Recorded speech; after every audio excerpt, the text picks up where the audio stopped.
my children, and welcome back to Longbox of the Damned! Ooh, it has been a whole year! While that would normally be the case, I am so used to coming out during the summertime now. Why, we have to play catch-up! And since I am once again rising up for you all, how about something from DC's Rebirth? A hurricane is hitting Gotham City. The members of Batman's little entourage, which includes himself, Batwoman, Nightwing, Spoiler, Orphan, and even Clayface, must prepare for the damage and loss of life that could occur. Batman is still reeling over the supposed death of Tim Drake. No, he was not really dead, but it's the cape and costume crowd. You'd think I would like them just because they always seem to be neither dead nor alive.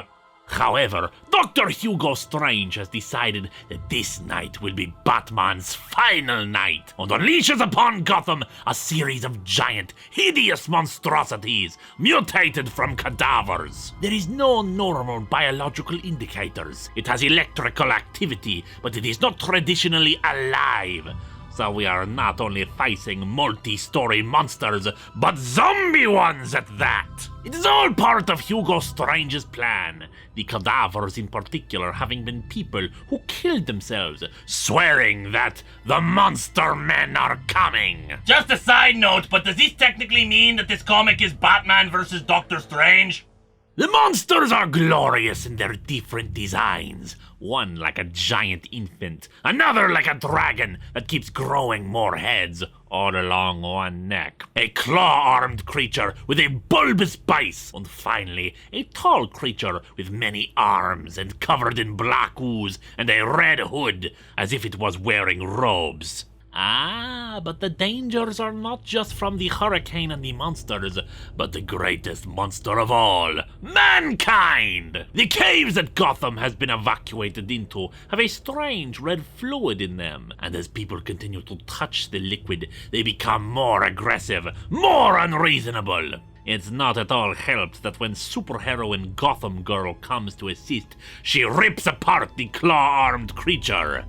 And the creature's guts transform her and Nightwing into new monsters! Realizing that Hugo Strange utilized some kind of inert stem cells in the transformation process, Batman's agents use a counter-agent of pre-programmed stem cells to transform Gotham Girl and Nightwing to normal, defeating some of the other monsters with various other tactics. Electrocution, hitting them really hard, it's all good. Unfortunately, Strange apparently accounted for that, for the DNA from the first monster moves like nanites, all of its blood and guts working together to be reprogrammed, changed into yet another monster with a horn and several rows of teeth. Digging into the psychological profiles of the people transformed, Nightwing comes to a very shocking revelation about the monsters. Each person was affected by certain kinds of trauma, wrestling with their childhoods, fighting grief, fear, manipulating those around them. Combined together, the monsters are Hugo Strange's diagnosis of Batman. Tracking the resources used to create the Monster Men, Batman goes to confront Hugo Strange head-on. The good doctor has been working out, planning a perfect fight against him in a suit designed to keep him safe, by threatening his own life. If any blow comes to him too hard, it will kill him. And of course, Batman refuses to take a life.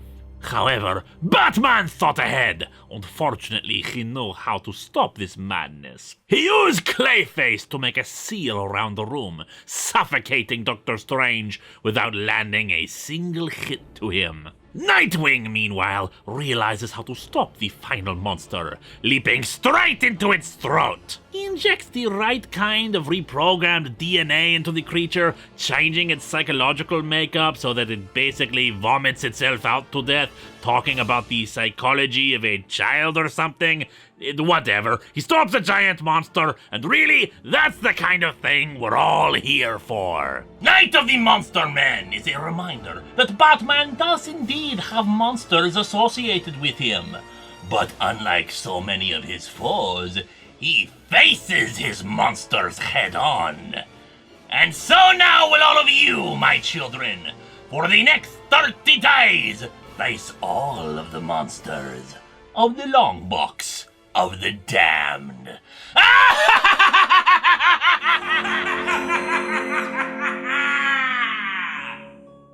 This is for your eyes, my children! Last year, we looked at the first volume of a story detailing a more recent take on Clive Barker's masterpiece, Hellraiser. However, this story was far from over. So let's see what happens next, shall we? When we last left Kirsty, she and her merry band of friends had been seeking out other demonic puzzle boxes and toys and destroying them, while Pinhead of the Cenobites found himself utterly bored of his existence as a demon to some and an angel to others. He seeks the salvation of heaven. Not an easy task, but his rebirth requires a replacement for his role, which is where Kirsty comes in. The Cenobites have facilitators, people who get the lament configuration and other trinkets to people. And one such person has kidnapped Kirsty's friends. He has demanded the lament configuration be brought to him, believing the Cenobites will reward him for obtaining Pinhead's enemy. However, once Kirsty arrives, she lays a trap of her own, using mystic seals in an attempt to overpower the demons. Still, her friends have already been killed, so that's a bit of a bummer, compounded by the knowledge that her boyfriend has also been murdered by her foes. But this is where Pinhead strikes his bargain. He promises to Kirsty that her friends can come back to life, but that she must engage in a task for him. To prove his sincerity, Pinhead murders two of his Cenobites, Chatterer and Butterball, and wounds the female, who flees, promising that she would have loved to ascend to flesh with Pinhead out of her own twisted form of love for him.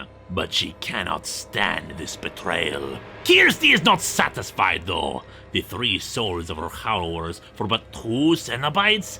It hardly seems fair. But there is, of course, the acolyte of the Cenobites, whom Kirsty is happy to shoot dead for what he has done. Pinhead's offer remains, giving her 24 hours to decide what to do. With that time, she contacts her old friend Tiffany from the second movie. She has been hard at work countering the Cenobites in her own way, murdering anyone who recalls the work of Lemarkand in the hopes of burying him and his legacy forever. Kirsty explains the situation to her and says she intends to take Pinhead's deal, but wants a final thing from her: to destroy the puzzle box after she goes into it, wanting to ensure that all of this ends with her. Her hope is that, united with her friends, perhaps she can do more harm than bad, poison hell with love instead of pain, to bring a new, better perspective that might end the evils of the Cenobites and what they stand for. Tiffany agrees and destroys the box. But of course, it's far from over. Once in hell again, Kirsty must evade several dangers as she makes her way to Leviathan, including an encounter with the engineer. She is saved by the female, who is patient in her desire for revenge against Pinhead. They both believe he will fail in his quest for salvation. After all, what could he do to earn it after everything he's done? But more importantly, when Pinhead does inevitably fail, the female wants the chance to inflict the tortures on him for his treachery. After all, vengeance is patient. And so Kirsty and Pinhead begin their respective transformations. Kirsty has pins applied to her head, as she must rip out the ones from Pinhead. The best part, though, is the reapplication of flesh to Pinhead's body, making him human once more. Kirsty says that for him, this has all been for naught because of the destruction of the box. But Pinhead says she is incorrect, for devices like the Lament configuration served a very specific purpose, although he does not say any more than that. Still, with her friends resurrected as Cenobites, Kirsty has but one final act against Pinhead. She and her Cenobites tear his soul apart. And then he wakes up on Earth, ready to begin his life as Captain Elliot Spencer once again. Volume 2 continues the tale in a big way, my children. A development for both Pinhead and Kirsty that will delight the flesh and cause suffering for others.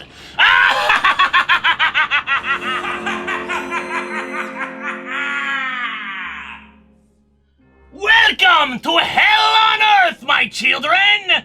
While the cape and costume crowd tends to ignore the darker side of existence, except for the occasional villain and anti-hero, sometimes you just need a beloved character who is literally the daughter of a demon.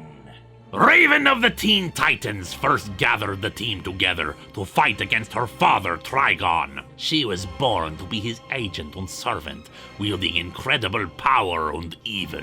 While she did her best to resist his influence, it has been clear for some time now that Trigon's power over her is growing, even physically changing her appearance. She tells the Titans that due to her responsibilities in combating his evil, she must leave despite their protests to help. Jericho, with the power to possess bodies, enters her form to try to provide some additional aid. One finds a hellscape waiting for him. A swirling vortex of evil, the thrice-damned souls formed into great tendrils across the land. Giant, inhuman skulls line the area, until he is confronted by Trigon himself, who blasts the hero who cannot scream. After Jericho is forced out, Raven disappears, forcing the Titans to seek the help of former Titan Lilith Clay, the precognitive psychic, for a seance to try to contact Raven. As most seances go, it ends with destruction and horror. It is not helped by the dark clouds that hang over New York during this time, an ominous harbinger of what is to come. They are sent to Raven's home dimension of Azarath, where the people there worked tirelessly to suppress Trigon and his evil. And they are mostly dead, killed by an army of demons unleashed by Trigon. The remaining priests of the goddess Azar sacrifice themselves for some unstated destiny that awaits them. And back on Earth, over Titan's Tower, flying demons descend from the sky, followed by Raven, now looking quite a bit like her old dad, and demands the surrender of Earth to Trigon the Terrible. The Titans, having survived the battle in Azarath, return to Earth to combat Trigon, and find Earth very much like that hell dimension Jericho visited.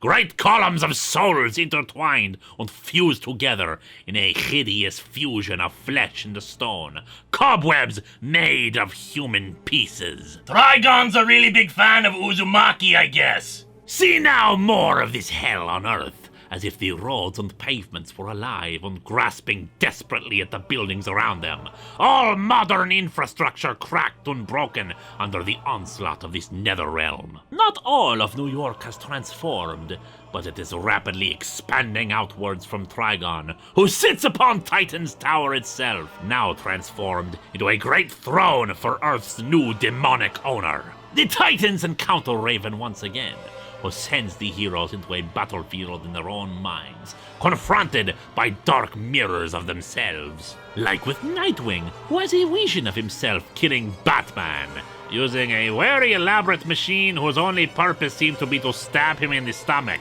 Hey, if you're going to murder your mentor, better to go big or go home. It is similar for the others, seeing their loved ones killed by their monochrome doubles, until finally, even their souls are fused to the stone tendrils, like everyone else in the city. The only two who remain are Lilith and Orella, Raven's mother. The two work to free the Titans from Raven's power. At least until Trigon himself awakens and the battle begins. The heroes completely overwhelmed by the sheer power of something so great and terrible.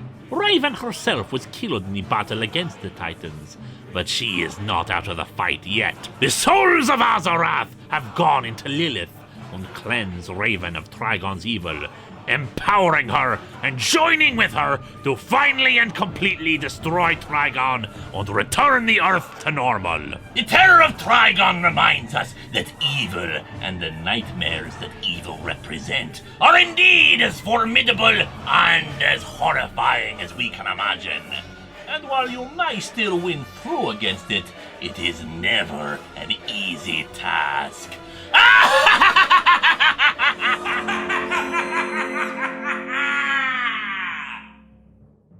Raise the dead, my children!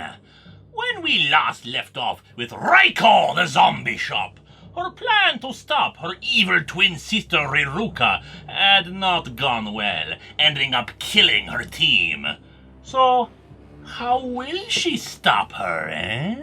The only three who remain as part of her attack force are herself, mercenary Jasmine, and the precocious little sister of the now deceased Yuki, Mayo. Reiko gets Mayo someplace out of the way of the action, fearing for her life, while Jasmine is on the run from another summoner, and equally fearing for her own life. She finally is able to slice her attacker in half, but this particular summoner is quite adept, fusing her split body parts back together with ease.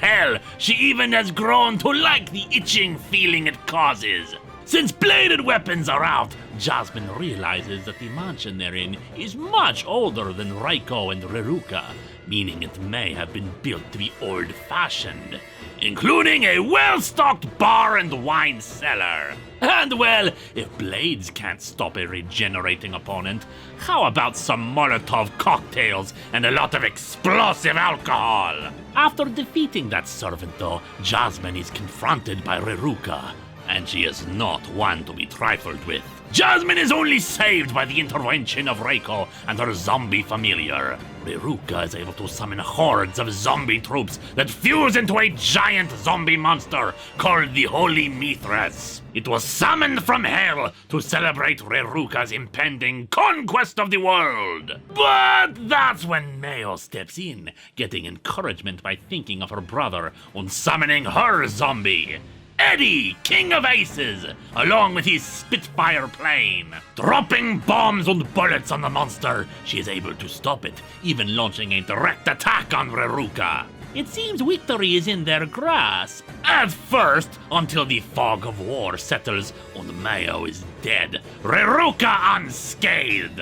We learn more of their backstory, how even as children they were treated as equals by their parents, and yet Reruka was jealous and hateful of the joy that Reiko had. When she overheard her parents talking about separating them, even being willing to kill Reruka if she became too violent and horrible, she had their parents killed in a plane accident. Fortunately for our heroes, help arrives again. You may recall that Reiko is borrowing a body, that of Ryoka, who had her own head cut off and stuffed in a cooler to keep it safe. It seems that in the last volume, when Reiko cast a mass zombification spell, her head was able to overhear it and come to life. The head summons up its own zombie to carry her around and join the battle. Reiko is even able to cut off Reruka's arm and reanimate it, using it to attack her own former body. With no other choice left, Reruka retreats aboard a zombie dinosaur, thinking God is on her side as a bolt of lightning strikes Ryoka's zombie and head, destroying them. However, they certainly cannot allow Reruka to escape after all the death and destruction she has caused, all the lives who sacrificed themselves to stop her.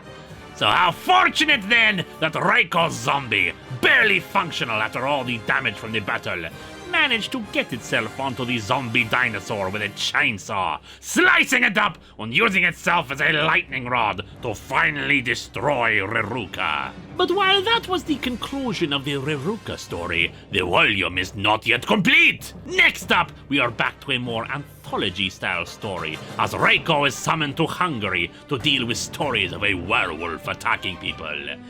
And there might be some twists and turns with that kind of monster in the mix. However, the volume also has 3 self-contained stories at the end. The Hair Check Massacre, about a teacher who gets revenge on some students who accidentally scar her beautiful head when they disregard the hair length guidelines. Elder Sister's Face, about a twin sister who survives only as a face on her sister's body, and becomes quite deadly as she becomes more jealous of her sister's existence. And finally, God Town, about a cruel older sister who teases her younger one about the innocence and goodness of her own town, and the deadly consequences that could follow from that. Well, certainly not the final end of Reiko the Zombie Shop. This arc for the character would seem to be complete.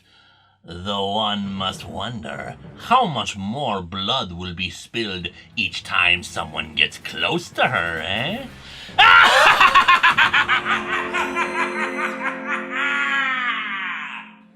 Caw, my children! A few years ago, we took a look at James O'Barr's tale of revenge from beyond the grave, The Crow. But of course, Eric Draven was not the only soul that could not rest.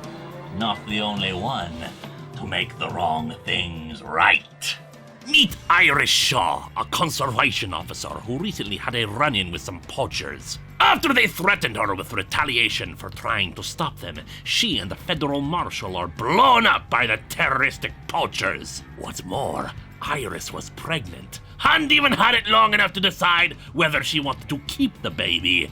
But when you destroy a person's life so suddenly, so egregiously, well, she's bound to be a little upset. She soothes some of that over by seeing the father of that unborn child one last time, getting some final satisfaction before she paints her face up and goes on the prowl. Foregoing the expected look of the Harlequin lines, she instead paints a black crow across her face and begins hunting her prey. But that's the thing about Iris. She's not just interested in revenge. She wants justice. For example, instead of killing her first murderer, she lets him lead her to another. She tells the man about another victim of the bomb, a kind, sweet, harmless, homeless woman who was crushed to death and buried under the rubble. So how appropriate then that Iris buries him alive. The Crow further explains about her unique situation. She cannot be hurt, but she doesn't heal either. As such, she has a limited amount of time to kill her enemies before she either rots away or is too badly damaged to do any good against them.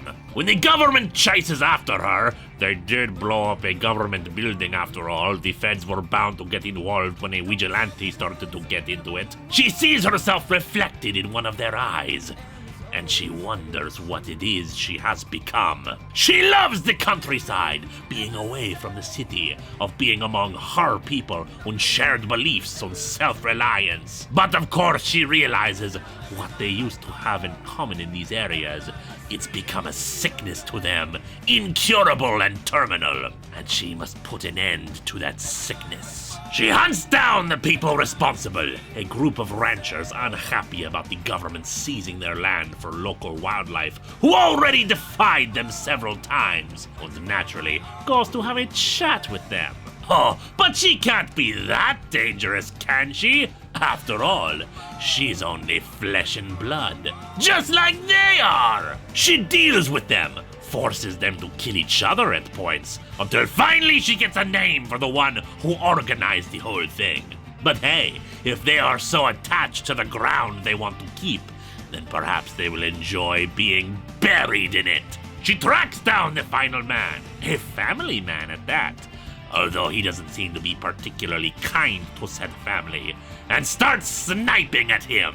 This forces the truth out from him to his family, who of course are aghast at his behavior. They wonder if they should be calling the feds now for help. But the funny thing is, of course, they finally got what they wanted. To be left alone by the government and have to deal with this problem themselves. Iris gives the family one night to contemplate their position, force him to call in as many reinforcements as he can. But she also delivers evidence to the sheriff about what he's been doing. Once she goes on the attack, the wife of the head honcho finally screams at him to take responsibility for what he's done, to surrender peacefully before he poisons their younger sons to be like him. The older ones are already too far gone. He goes along, although he's angry that his own family betrayed him. But of course, as she points out, he took away her future. So why should she allow him to have any more choice in this? She explains that the accomplices, this was for the others he killed. Separating him from his family, that was for her. But this final act, lighting both herself and him ablaze, that is for her flesh and blood. The Crow, Flesh and Blood, gives us a very interesting protagonist with their bird body, with motivations beyond simple revenge. Because sometimes revenge is not enough to make the dead quiet again.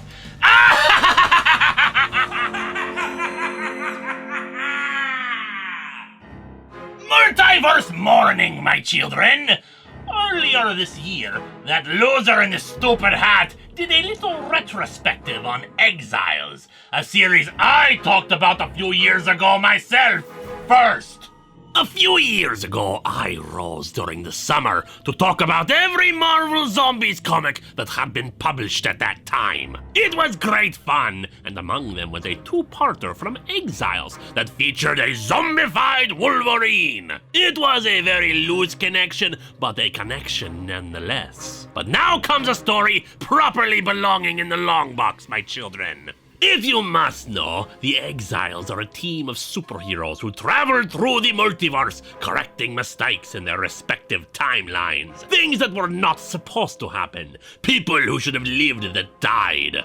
Or those that lived who should have died. But one form of the undead concerns us today in this particular universe. Vampires! Captain America has a long-time enemy who goes by the name of Baron Blood. He was an English aristocrat bitten by Dracula and later joined forces with the Nazis. Naturally, this put him into conflict with Captain America and his team during World War II, the Invaders. During a battle with him, the Baron attempted to bite the Captain, but his chainmail armor protected him from the fangs. However, in this alternate universe, he wasn't so lucky. Captain America became a vampire who murdered Baron Blood a year later and became the Vampire King. Now with his team of vampire avengers, the vampire Captain America plans to enchant millions into becoming zombified slaves of him. The mission of the Exiles is to stop him. They hope to obtain the help of Union Jack, a British superhero known for fighting Baron Blood. But he is retired now because of his own battles against Vampton America. During the first battle against the Avengers, they score some victories, even managing to cut off Captain America's head. Unfortunately, he has already begun the ritual, which brings with it several useful abilities, like being able to reattach his own head. Still, he and his Avengers retreat, while Sunfire, one of the Exiles, ends up bitten. They teleport her to Union Jack, who uses some of his knowledge to slow the transformation into a vampire. The only way to save her is to kill Cap before she is transformed, severing the cursed bloodline. They need a very special sword for such a task. And it happens that Ilyana Rasputin, another exile, happens to be carrying such a sword. They slay Cap with Union Jack's help. But it seems in this universe, Union Jack had different lineage. He is the grandson of Baron Blood and a vampire himself. eager to take his place as the Vampire King. Fortunately for the good guys, Sunfire is restored thanks to the death of Cap Vamp, allowing her to burn him and the remaining blood-sucking Avengers until they are good and extra crispy. However, as a last act of vengeance against his slayers, he does use his magic to shatter the exiles, sending them to different parallel universes. But that is not a story we need to concern ourselves with inside of the Longbox. Exiles was a series that allowed us to see the greatest and the worst of all possible worlds, the stuff of dreams and nightmares, and especially the places where the monsters could win.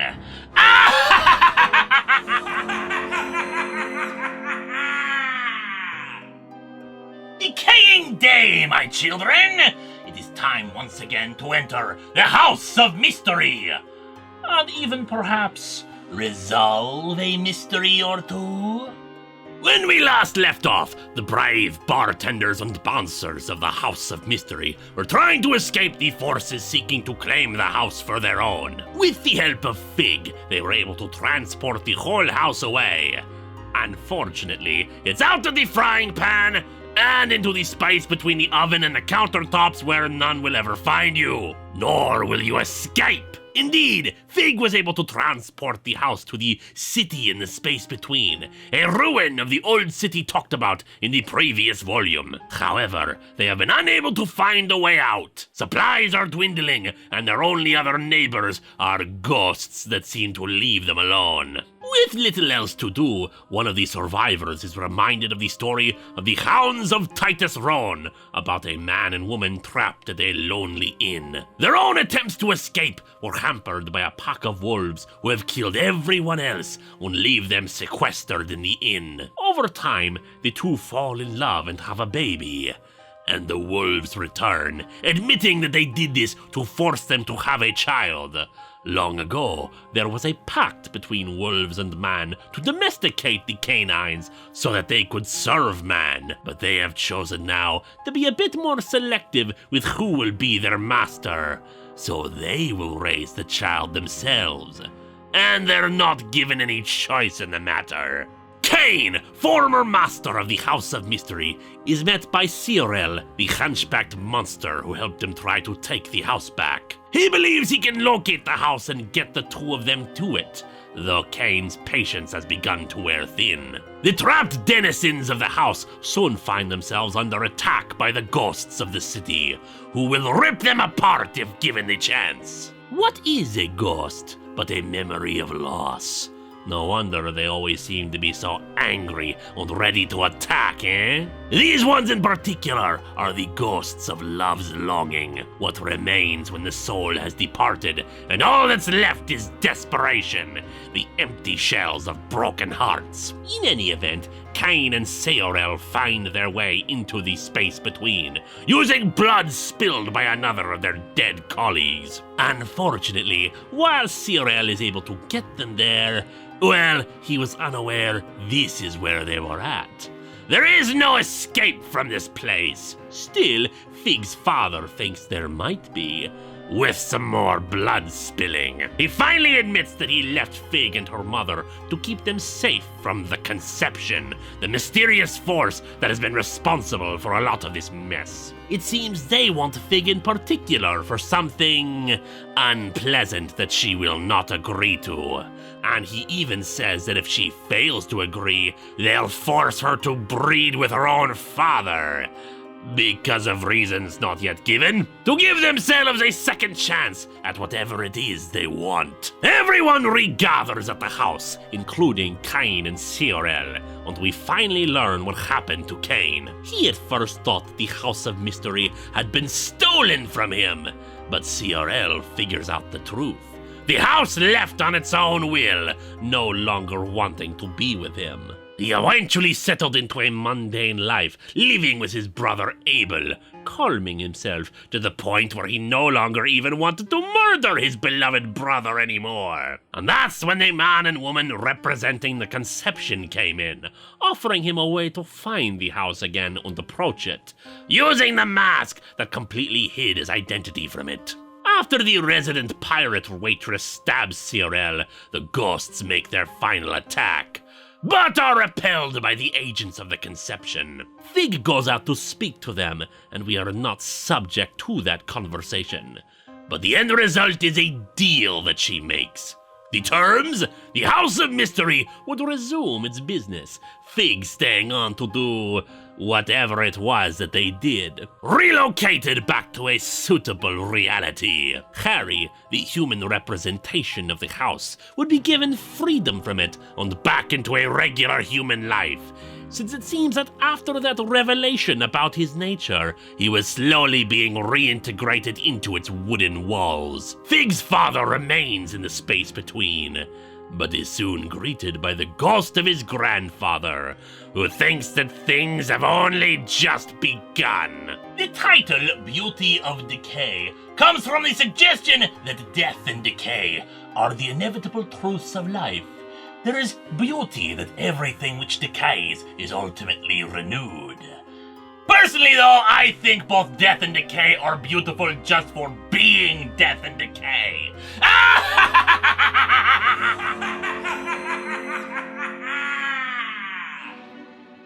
By the dread Dormammu, my children! We have talked many times of our beloved Count Dracula, but of particular note from Marvel's Tomb of Dracula series. But how will the Lord of Vampires fare when he is against the master of the mystic arts? Doctor Strange's servant, Wong, is dead. Examining his body and using his magic to probe his last memories, Strange discovers that Wong was attacked by Dracula and his blood drained. Fortunately for him, he is only mostly dead, and the few embers of life remaining are enough for the Doctor to put him in suspended animation. His only hope to restore Wong to life is to go after Count Dracula, regain Wong's life essence, and restore him from that. He quickly tracks Dracula down, and they engage in battle. The mystic restraints Doctor Strange summons to hold him are not working thanks to Dracula's transformative abilities.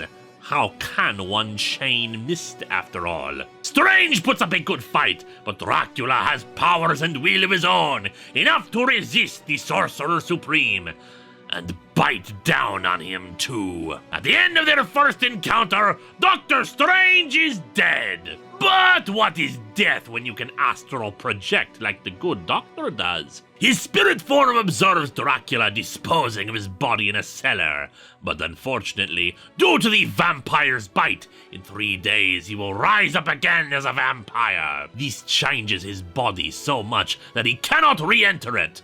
As such, he instead uses his spirit form to harass and spook the Count, appearing as his lost love, as other enemies he has encountered, anything to haunt his enemy. Once the changeover into a vampire begins, Doctor Strange is able to repossess his body long enough to fight off Dracula and summon the faith of several gods on his side to seemingly annihilate Dracula and reclaim Wong's life energy. But it seems the Count pulled the wool over the Doctor's eyes, hypnotizing him into believing he was dead. Still, round 2 goes to Doctor Strange. The story, however, is actually 2 stories. The first I just described as the initial battle of the 2 caped foes, but the other is a sequel storyline from a few years later. Doctor Strange is brought into the affairs of his friend, a woman named Sarah Wolf, who is worried when a lawyer contacts her and invites her to an apartment late at night. Once there, Doctor Strange realizes that he is a vampire, and after a brief struggle, they learn what is going on. He is Hannibal King, a private detective investigating the death of a mutual friend, and how it ties into Dracula. Strange learns that Dracula survived their battle, but that he did meet his end at the end of the Tomb of Dracula series. He is resurrected by a cult intent on finding the Darkhold, an ancient and powerful tome. The Darkhold is stored in Avenger's mansion after it had corrupted the Scarlet Witch once, and Dracula aims to take it, assembling an army of hypnotized homeless people, the cultists, and rats to attack the heroic headquarters. As the legions of the night make war with Doctor Strange, Hannibal King, the Scarlet Witch, and Captain Marvel, Dracula sneaks inside to claim the Darkhold. Fortunately, the group gets there first, distracting Dracula long enough to teleport the Darkhold to another place, the Transylvanian Alps, specifically the abandoned castle of Doctor Strange's foe, Baron Mordo. Once again, the good doctor calls on help for this next part of the battle. Frank Drake, descendant of Dracula, and Blade the Vampire Hunter. But that profession may not last long, for Doctor Strange feels he has discovered a way to end vampirism once and for all. It is called the Montesi formula, found by a monk by that name who discovered a crumbling copy of the Darkhold, and within it a partial spell meant to exterminate vampires. Why would such a spell be there? But that will make sense in a moment. While Dracula enjoys the spells of his servants that enable him to walk in sunlight, he recounts the origins of vampires, created as servants by Atlantean mystics, the ones who created the Darkhold. Spells left behind by the demon Chthon. The vampires rebelled and eventually slew their masters, leaving Atlantis to spread out across the world, never getting to use their spell to exterminate their blood-sucking creations. Dracula sends out a telepathic message to all his servants across the world to look out for Doctor Strange so that they might find the Darkhold, locating him in Transylvania. Doctor Strange performs the ritual as Dracula arrives, confronted by Strange's associates. Unfortunately, he has been enhanced by the cult. Not only does sunlight no longer harm him, but silver bullets do no better than leaden ones. Wooden daggers in the heart are but pinpricks, and even a fellow vampire like Hannibal King is tossed aside like a rag doll. But it seems that was all part of the plan, for Dracula approaches the Doctor, supposedly entranced by the Darkhold, and finds himself transported to the astral plane. With Doctor Strange distracting Dracula in battle, the others begin the ritual, and with the Doctor bringing Dracula back to the physical realm for the final confrontation, the multi-century terror is ended, pulverized by the spell, and it is soon the same across the world, the spell wave reducing vampires all across it to dust. With the aid of the others, Hannibal King is saved from that fate, a new day dawning for a world without vampires. But fortunately for us, my children, it was a state that was not permanent. Night must always fall, and the children of the night must always come out again.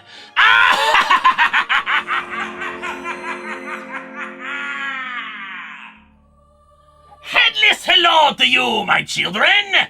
There are not enough stories out there featuring the Headless Horseman, a unique monster that could symbolize the glory of Halloween, even if he is just a story meant to scare a school teacher.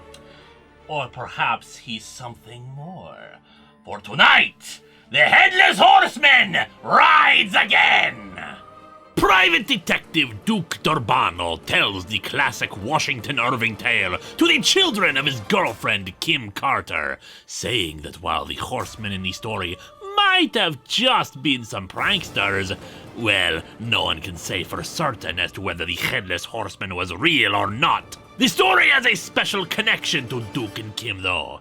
Kim's husband, Matt, was murdered 6 months ago, his final words mentioning the horseman. However, Kim and Duke think it's more likely that less supernatural hands were responsible for Matt's death. Though considering the series is called Supernatural Thrillers, I would not hold my breath, assuming I actually still needed to breathe. I do it for fun. Kim says that Matt was a cop investigating a criminal named Bones Bullinger, and it seems the good Mr. Bullinger is not done yet, since his goons throw a bomb into their window that almost kills them. Duke goes after the goons, the thought of the Headless Horseman remaining in his mind as he continues to pursue them. And it seems he's not the only one who's got the infamous figure on the brain, for we see that Bones Bollinger himself has a costume of the Horseman. Indeed, it seems he used the suit to kill Matt, and now plans to use it to kill his goons, not wanting to risk them implicating him. Back in the chase, the goons manage to shoot back at Duke, not killing him, but forcing his car off a cliff. He survives, but not the goons, as the Horseman soon runs up to them and crashes them, killing the killers. Duke, of course horrified at the sight of the Headless Horseman, runs off, but now he is the one being chased as the Horseman follows him, tossing his flaming skull at him. But fortunately for him, it is unclear how much of that was real or a dream, for he wakes up in a hospital bed, having been rescued from the accident. Kim is there to greet him when he awakens, startled and believing the Horseman to now be real. But she brings him back to Earth, telling him that it was likely Bollinger impersonating the Horseman as a way of frightening businessmen into paying him protection money. Duke realizes she's right and heads off to Bollinger's office to confront him about this. Once there, he discovers the secret Horseman costume in his closet and heads back to Kim's house to phone the police. But his trip does indeed take him through Sleepy Hollow, probably the inspiration for Bollinger's scheme, and soon finds himself with the Horseman on his tail. At the infamous bridge of the story, he tries to force the Horseman into the ravine below, though it sends both him and the Horseman into the water. Duke's insurance must have many questions about the amount of cars he has destroyed within a single day. The police soon arrive and fish out his car. However, they do not believe this story concerning Bollinger and the bridge.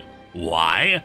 Well, it seems Bollinger's body has been found at his office, where he suffered a fatal heart attack, and a look of pure terror on his face. Sadly, unlike other Marvel horror characters, this version of the Horseman did not go on to other appearances.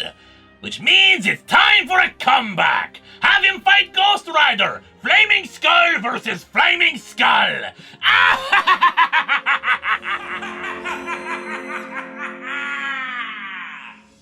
I'm a real boy, my children! It's time to revisit another storyline of Charles Band's Puppet Master comics. So, let's see how many of you I have strings attached to. At the end of the second Puppet Master movie, Investigator Camille was brought back to life by the puppets for some nefarious purpose. She traveled with them in a puppet show to a hospital for disturbed children. As entertainment! Because nothing is better for troubled children than a colorful show about puppets with flamethrowers. At the Burleston Institution, it is Halloween night, and the children are having their fun. Eating candy, dressing in masks, bullying a child with anxiety issues and a wooden leg, you know, the standard stuff. The child, Anthony, is tired of all the bullying and abuse, so he decides to embrace the legend of Camille at the hospital, searching for her in the abandoned wing of the hospital and crying out for her help in stopping the bullies. The janitor takes him away, telling him she's just a fairy tale.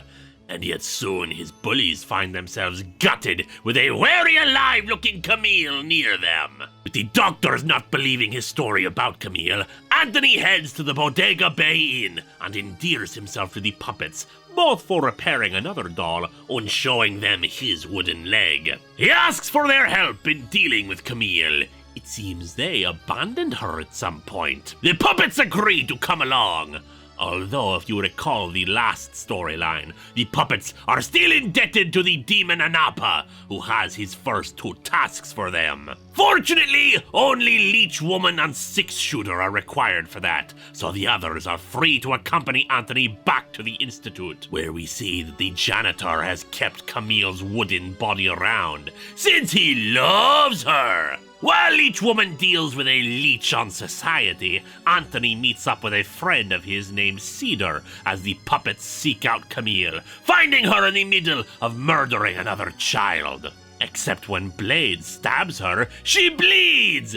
This Camille is not made of wood. Six-shooter, in the meantime, steals some ancient trinkets from a museum for Anapa, having to kill 2 guards in the process. Anapa's servants bring the 2 puppets back to the Institute, for their third task involves Decapitron killing a boy who has already manipulated others. While he goes and does that, some of the puppets go looking for Camille with the janitor, who claims that Camille wouldn't hurt anyone. But someone has been hurting people, and it is revealed to be Anthony's psychiatrist. She was so fascinated by the stories of Camille the children would tell her. But then the stories stopped, so she had to make some of her own. However, before she can murder Anthony, Cedar leads her away, claiming to have seen Camille moving around. When she returns, the puppets free Anthony, as she tries to convince them to make her their new master. After all, they were made for killing. And that's exactly what they do! Kill her! They restore the real Camille with an injection of the life-giving formula that powers them all. But immediately upon revival, she talks about killing the children. Fortunately, they planned for this, Leech Woman draining the liquid out of her again. They gave her a chance, but the truth was that she was just a bad person. Anthony decides to leave with the puppets, inviting Cedar to accompany him. However, she thinks she still needs the hospital. Cedar has a special gift, able to see things about people not obvious. And unfortunately, she sees something in Anthony that's not pleasant. Speaking of not pleasant, while Anthony goes with the puppets back to the inn, his father shows up at the Institute looking for him. His identity? Neil Gallagher, the villain of the first movie. Upon learning that his son has gone missing, he says everything is as it should be, and shoots himself in the head. The Boy of Wood storyline answers some long-forgotten questions of the Puppet Master movies, while opening up some new ones. But most importantly, it still gives us puppets killing people, and really, that's what we're all here for.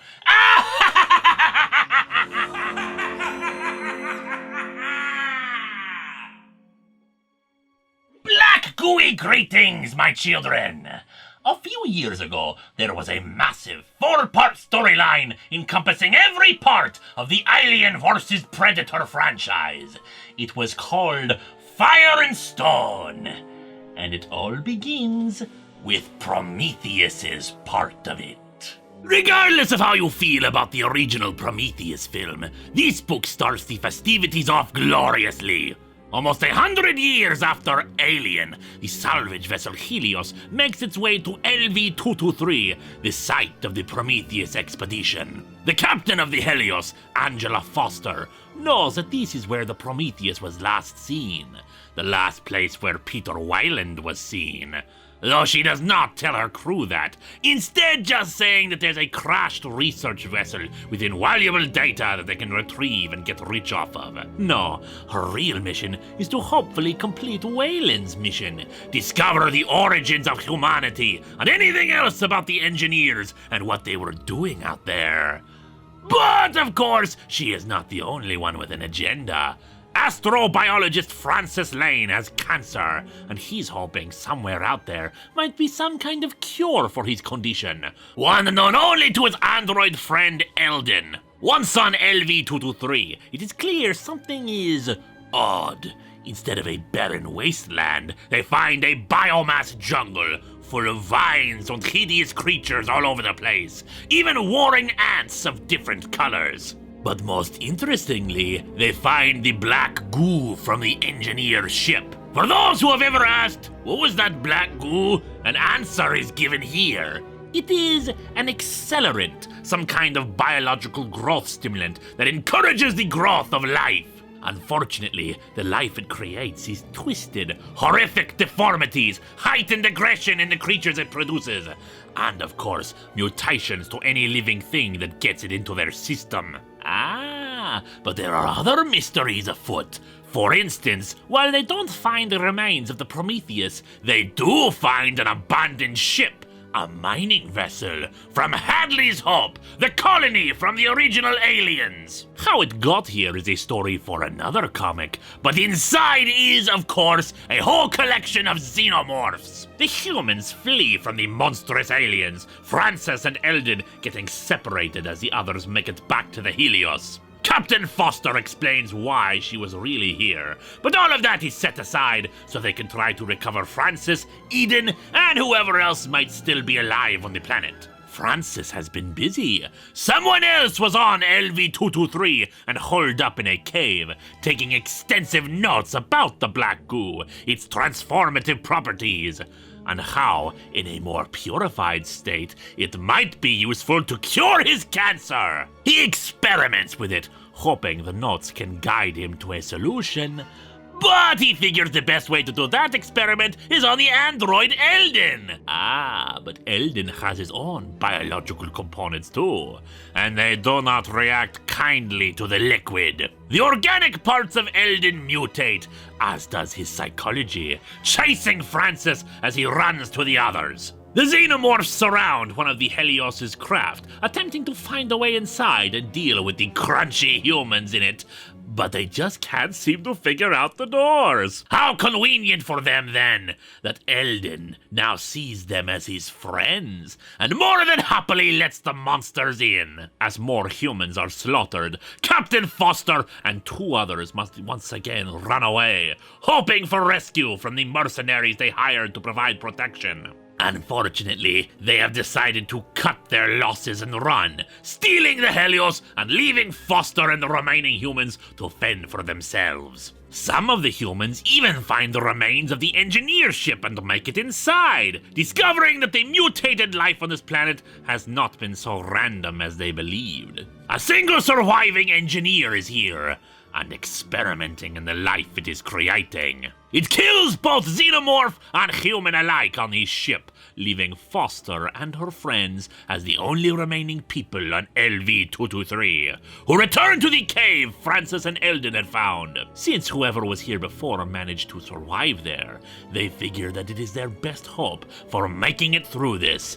Either find a way to take off from the planet, or some way to get help to come for them. While at times seeming more like an alien story, Prometheus, Fire and Stone is very much centered around the prequel film of the franchise, providing some long-awaited answers, while bringing up some new questions to be explored in the rest of Fire and Stone.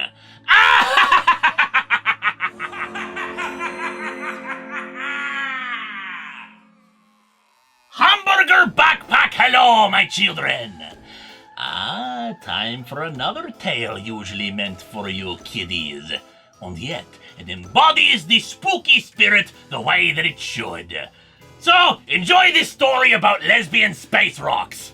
Stephen has brought Garnet, Amethyst, and Pearl on a camping trip deep in the woods. Once they find the campsite, Stephen heads off to find some sticks for making s'mores, when he comes across some very odd-looking shards of glass. And after everything is all set up and they have their traditional campfire food, we come to the bit that I know you are all interested in. The ghost stories! Stephen tells the gems a story about a babysitter who had to stay late taking care of the kids. The parents were long overdue when suddenly she gets a phone call, the voice on the other end inquiring about the children. She goes to check, and the children are in bed, perfectly fine. Later, the caller once again phones in, asking about the children. After another time where she hangs up on them, she decides to once again check on the children, and they are gone! Well, obviously the children were just hanging out with me while I talked about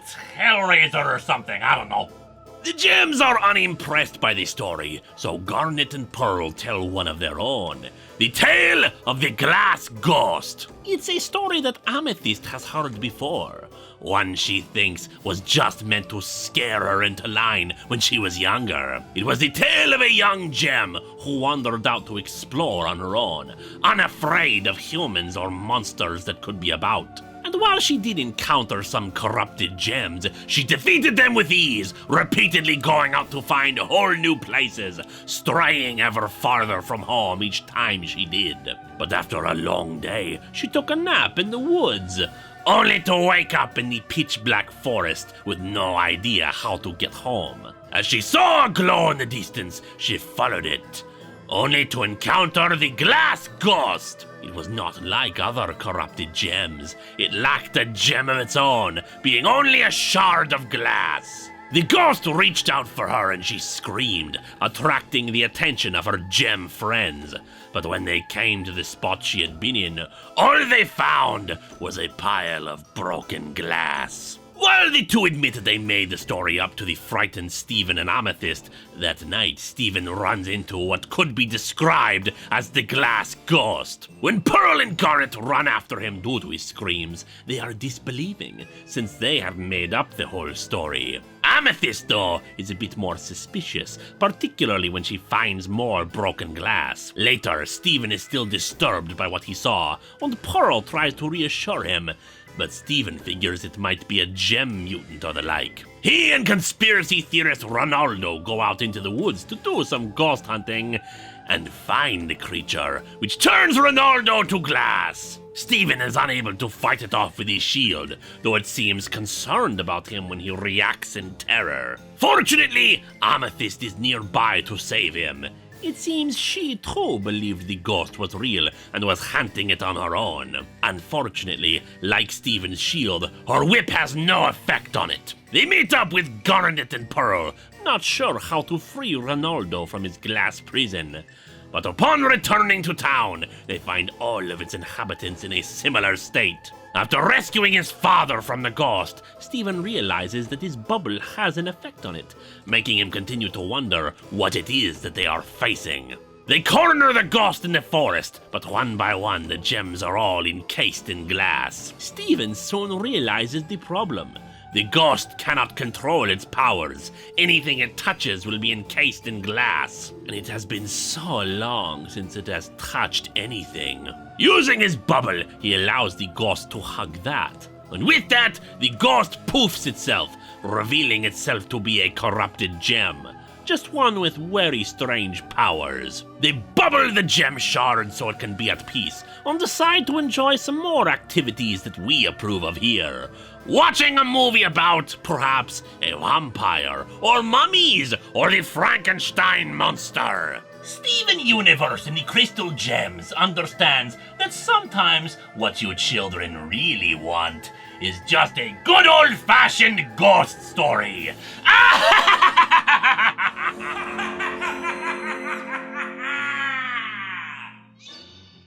Shh, shh, shh. My children, sometimes it's all about the simple things. The things we all know and love. The things we are most comfortable with. Like, say, Jason Voorhees killing a bunch of camp counselors. Let's have some comfort food, shall we? We begin with the ending of this little summer camp massacre. A naked girl fleeing the woods from Jason, who gets picked up by an older couple. Said couple wisely hauls ass to a hospital for her, and we flash back to 2 weeks prior, where a couple of stoners are trying to hitch a ride to Camp Crystal Lake to begin their training for summer camp. The locals are less than enthused, aside for one individual who laughs and knows what their ultimate fate will be. Crystal Lake only has 3 kinds of people living in it. Quiet, judgmental townspeople, idiot teenagers, and crazy people who spend all day warning visitors about impending doom. At the camp, we meet the person who has organized all this, Mr. Gaines. You may be wondering why anybody would still be working or sending kids to this place, but Mr. Gaines has decided to merchandise Jason's slaughters. Yes, you can get a t-shirt proclaiming that you survived Camp Crystal Lake. Little kids will be begging their parents to send them to Camp Blood. After all, kids already tell ghost stories around campfires, so being at a place where all the death and murder happened, they might as well drain the lake and refill it with money. we learn some more history about the camp from Brian, the resident geek of the group, and Mike, the one in charge in Gaines' absence. It seems Jason's drowning was not the first terrible thing to happen here. In 1936, a year after the camp opened, there was a fire that killed 5 people. In 1962, they tried to reopen the camp after Mrs. Voorhees killed some people, but the water was bad. Hell, in Crystal Lake's long history, over 150 children have drowned. Naturally, since Mike has lived in the area all his life, he does not stay in the camp after dark. And we soon see what probably caused the drownings, as one girl, Sally, takes a quick swim. And 150 pairs of hands start pulling at her feet. The 2 stoners finally make it to the camp, spending the evening relaxing under the stars. And then relaxing at the bottom of the lake when Jason stabs them both in the mouth. Mike has quite an interest in serial killers, having lived in the lake, sharing that fascination with Sally, who is naturally a little creeped out by him, especially when she finds a Jason mask in his car, although he says it's just more merchandise that Gaines wants to sell. I'd buy one! Of course, that fact becomes very obvious when they get rained out, a tire damaged, and Jason stops by to put Mike's face through the wheel well. Sally gets back to the others and informs them of the situation, soon finding the 2 stoners' heads in one of the cars. Unfortunately, Jason seems prepared this time. Their phones have been taken and the car disabled. With no other options, the group decides to hole up and try to defend themselves against the killer. Unfortunately, Brian has run off and it seems has been having an affair with Ryan, who's dating Sasha, who's a real jerk to Brian. Although honestly, everyone in this book is a jerk to each other, and Ryan has to run off to try to find Brian, who is himself holed up in another cabin. Sally also has to leave the safety of the group to get her medication, lest she have another panic attack, running into Jason. However, she manages to subdue him and unmask him, and is horrified by what she sees. Mr. Gaines shows up to ask about the lack of a status report, and finds himself on the receiving end of an arrow. As a cop interviews the present-time Sally over the incident, we learn that she may have killed Brian by accident as a result of an hallucination from not taking her meds. In her panic, she stripped naked and collapsed, the real Jason finding her and taking her away. Once Sally awakened, she spotted several dead bodies and ran off into the woods. However, she managed to return to the cabins, where Jason killed off Ryan and hands the naked Sally his machete. She sees visions of the past, of a curse placed on the area by Native Americans in the 1800s, thanks to the traders who slaughtered them, wanted a perfect vessel for their revenge, and found it in Jason. However, she cares little for that at the moment, and instead attacks Jason and runs off, leading us to where we found her at the beginning. The cop does not believe in any of the Jason legends, and assumes Sally is the murderer. At least until Jason arrives and proves otherwise, once again taking Sally. Whatever mysterious reason he had for sparing her so many times doesn't hold though, as 6 weeks later, a developer arrives to look at the land before a final purchase is made, and both he and the real estate agent see her body in the water, before then finding themselves the latest victims of Crystal Lake. Wildstorm's first Friday the 13th comics are a mixture of old and new. All the characters are terrible, awful people, but there is, of course, wonderful relief to be found in seeing them hacked to pieces by Jason, and a new explanation for his power.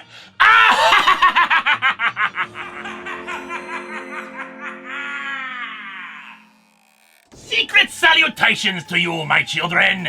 Time yet again to look into how those who normally publish just the Cape and Cowl crowd handle the classic format of the horror anthology. DC defies you to unlock the shattering secrets of the haunted house. hosted by Destiny of the Endless, who has 4 tales of those who peek through the door of the supernatural, and the terrors that awaited them beyond. First up, nobody believes in vampires anymore. Bert Farber is a carnival showman with what he claims to be the bones of a real vampire. However, a child in the audience heckles him, saying there's no such thing as vampires. He chases him off, but the crowd soon disperses, equally not believing in his tall tales. As such, he comes up with a little scheme. He steals an embalmed corpse and pokes holes in its neck, planning to claim that this man snuck in and took the stake out of his vampire skeleton, reviving the vampire, then drained the man of his blood and went on its way. He further planned to put the bones back later and claim that he tracked it down and restaked it to look like a hero.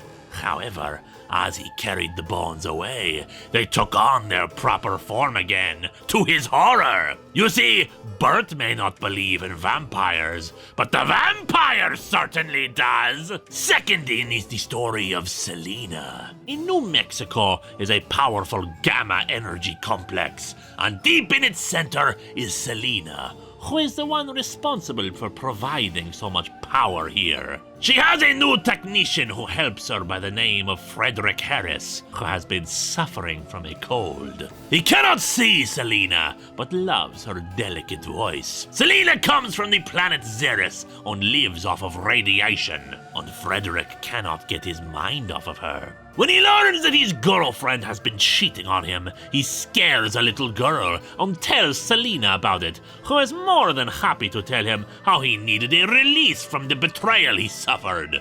He later suspects that Selena tricked him with a fake tentacle to discourage people from going inside of her chamber, but he demands to see her apologize straight to his face. He goes in and sees her. She indeed is beautiful, but on her world, her people are very fragile. Why, the slightest breeze could destroy her, which is why he probably should have waited to get over his cold before entering. Next up is The Discovery, a tale about a man named Kenneth Peabody. Kenneth spends his days hunting for treasure in a desert, never finding anything of value, until he finally finds something sticking out of the dirt and rocks. He gets his wife to help him unbury it, finding some kind of alien space probe. The wife thinks they should just bury it again and forget about it, but Kenneth thinks this is their ticket to fame. And then a metal tentacle comes out and grabs Kenneth. Don't worry, Kenneth. That's just there to discourage people from looking in on what's inside. Although personally, I want to see now. No, what could possibly be on the other side of that probe? Why, a man who looks very similar to himself, but with antennae. And an equally non-supportive wife who thinks he should give up trying to probe for anything interesting on a desert planet, even if both sides have discovered something quite interesting. Finally, we have a story of learning your own fight, as Destiny himself becomes a character in this tale. Wheel of Fortune! Handsome Brent Ramsey is taking a date out to the carnival. They come across a tent labeled Wheels of Fortune, and he wants to go inside, but she resists, sensing something terrible about it. He goes in without her and meets Destiny, who tells him part of his fate. He will indeed be a great actor like he hopes, but part of his future includes the curse of Absalom, unless he has the strength to change that. When he asks for more information, Destiny vanishes, and a guard tells him they never had a fortune teller working there. Looking up Absalom, he discovers that he was the oldest son of King David in the Bible, handsome and more beloved than the king, and plotted to overthrow his father. But his fate was to get his hair caught in a tree and killed. He does not make the connection to himself other than being so handsome. Later, his date from the carnival wants to speak to him, but he discards her, casually shoving her into the path of a car by accident. He flees, not wanting to be connected to an accident or even potential murder. At a restaurant, he admires his face in the mirror, until the reflection changes to the woman he killed. He withdraws from the ghostly image, right into a fan, which his scarf gets caught in, and he chokes to death. While containing no haunted house, the secrets of haunted house still contain the chills and thrills one would hope for in any anthology.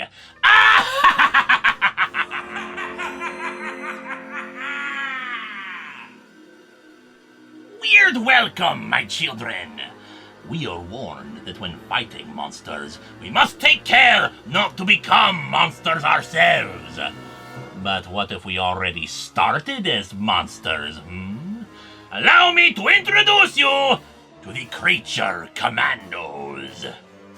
At a Midwest Army base in 1942, top brass have been called in to witness the completion of a long-running experiment. Lieutenant Matthew Shreve of U.S. Army Intelligence briefs them on this experiment, the result of all military branches working together, plus some civilian experts as well. He is there to tell them about the dark realms, the underside of man's consciousness, the realms where we keep our personal monsters in mental chains, where the things that go bump in the night are contained. According to Shreve, there are subconscious archetypes, symbols of fright and horror that exist within the minds of all of humanity, regardless of social and cultural conditioning. You see? The vampire, the werewolf. We have monsters inside us all, my children, waiting for the sun to set to be unleashed. And thus was born Project M for Monster, with the goal of bringing out these archetypical monsters within us all. Warren Griffith, a man who suffers from a form of mental lycanthropy that scientists were able to physically manifest. Then there was Vincent Velcro, who has been injected with experimental chemicals on the blood of a vampire bat. And then there was Lucky Taylor, who sadly did not live up to his name and stepped on a landmine. But surgeons were able to stitch him back together as a Frankenstein monster. The army brass is taken aback by all of this. Which does make me wonder why nobody was briefed about this ahead of time, but whatever. But the creature commandos arrive to be shown off. One general completely disbelieves this, thinking them to be the result of some Hollywood makeup. But Velcro shows off his newfound powers as a vampire to be a bit more convincing, intent on taking the general's blood. Fortunately, Griffith and Lucky are able to restrain Velcro, with Lucky in particular able to toss him aside one-handed. The general is appalled and shocked by these terrifying abominations, saying that he never wants to set eyes upon them again. And by that, he means he wants them sent out to kill Nazis right away. The creature commandos may in fact be the most effective secret weapon the country has ever known. Keep America safe! Watch horror movies, my children! Monsters are our country's greatest weapon! The commandos are sent to their first mission, to Castle Conquest in France, where they storm through the guards of the base, Velcro getting in a good meal along the way,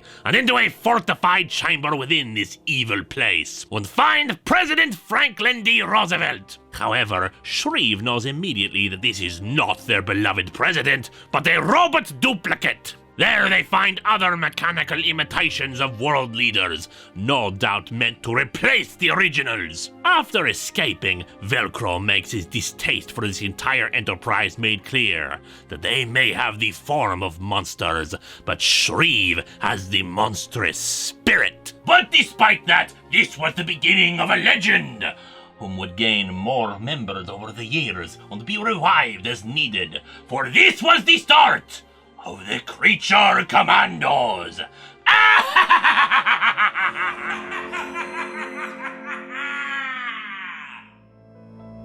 The Prince of Darkness emerges from the fog this Halloween, my children.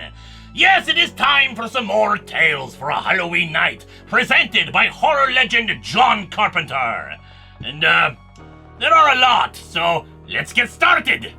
In the first volume, there were a handful of tales to be presented, but this time around, it's quality and quantity. Allow me to run through them all quickly, my children.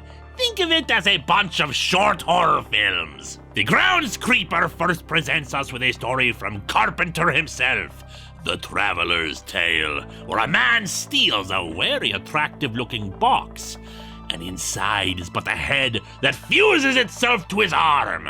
The head keeps repeating a set of coordinates, which the man goes to, finding the head's missing body. Once reattached, the new man kills the buyer and decapitates him, giving him a new set of coordinates to find his body, and putting his head in the box for the next traveler. Following that is Carnival Max and the Traveling Beauty Show, a gory, gruesome little tale about some lovelies who must answer riddles correctly, or be chopped up in gratuitous fashion. Ah, but are they not just dolls to be played with? From the sideshow to the Old West, we head into the Posse. Robbing a bank is easy. It's getting away that's the hard part. A group of robbers identify the members of the posse responsible for chasing after robbers and outlaws and quietly assassinate them before their robbery. Ah, but they still get wounded in their escape, and there still seems to be a posse chasing them, and they dare not look back to see them. And then we move on to The Finger. It's the story of a man who feels like the whole world is giving him the finger. A shrewish ex-wife, bill collectors, unappreciative children. So how nice is it that he finds a strange finger in the garbage? And that finger soon begins to grow, forming into a little goblin. One who is very appreciative of him, and is all too happy to butcher anyone who gives him the slightest stink eye. He truly loves him, so when he's eventually put in the nut house for seemingly killing everyone around him, he knows the thing that loves him will come for him. Then it is Patterns, a story of why it's so important to be nice to Mother Nature, my children. Just ask Diane. She's been talking to the trees since she was a little girl, always being respectful to them. In her adulthood, she tries to protect the forests from being torn down for yet another parking lot, yet another apartment complex. She tried to make them understand, but they wouldn't listen. So it's up to the trees to show them the error of their ways. Ah, but at least the children will be spared. They at least know how to learn. From below the ground came the trees, and even farther below ground we find the basement. After buying a large house on the cheap, a couple begins cleaning up, with the man discovering a door leading into the basement, and the ghostly torturer who now inhabits it. He is the Leatherman, a slave owner from colonial times who tormented said slaves, even skinned them to make said leather. One ghost remains behind to keep his spirit contained, to ensure the Leatherman never escapes this dungeon. But fortunately, the still living man does. Although that's when his wife begins to notice the door leading to the basement. Ooh, that story could be a bit of a downer at times. So how about we have something so happy? A little girl named Sophia gets lost at a carnival, losing her parents, but then chases after another lost boy, being led away by a carnival mascot. Chasing after them, Sophia discovers the horrors of the mascots, pulverizing some of them into meat, draining away the hopes and dreams of children to keep them happy. She finally makes it out of the nightmarish carnival and to her parents, who put a special hat on her to keep her so happy. From the bright carnival atmosphere to the desolate blacks and whites of a snowy cliff, we meet a man hunting a murderer, finally cornering him in a cave. When the two are attacked by a large, monstrous creature, they kill it, the hunter remembering stories told about such creatures from his youth. But the murderer betrays him, breaks his spine to keep him from pursuing. But the hunter probably should have warned him ahead of time. The creature comes in pairs. Next up is Hands Free, about a woman who has stolen an amulet that is rather old.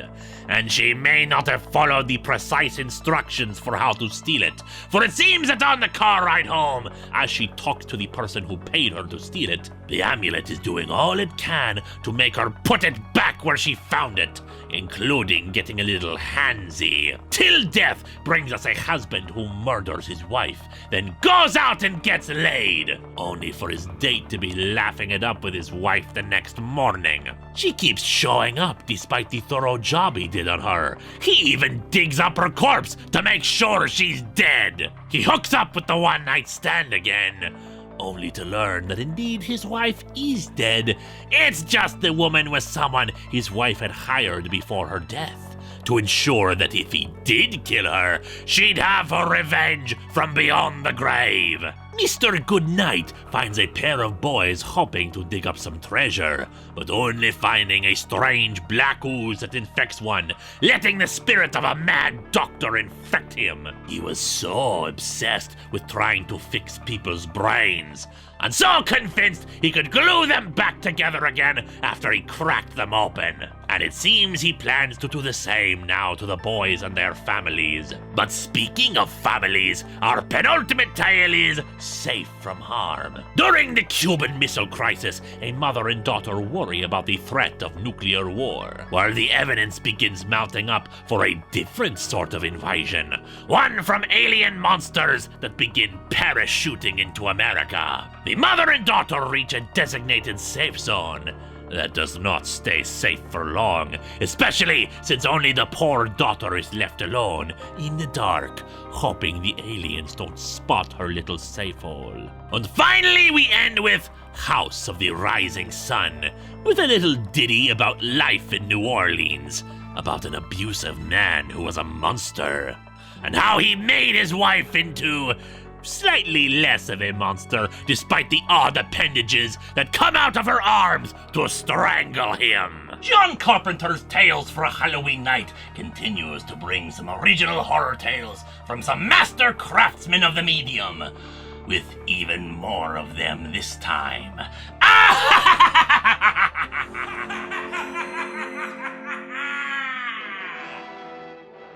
Mummy morning, my children. It is so infrequent that mummies get the respect and attention that they so rightly deserved. So it is all the more important we give them their due when something does promote the best monsters.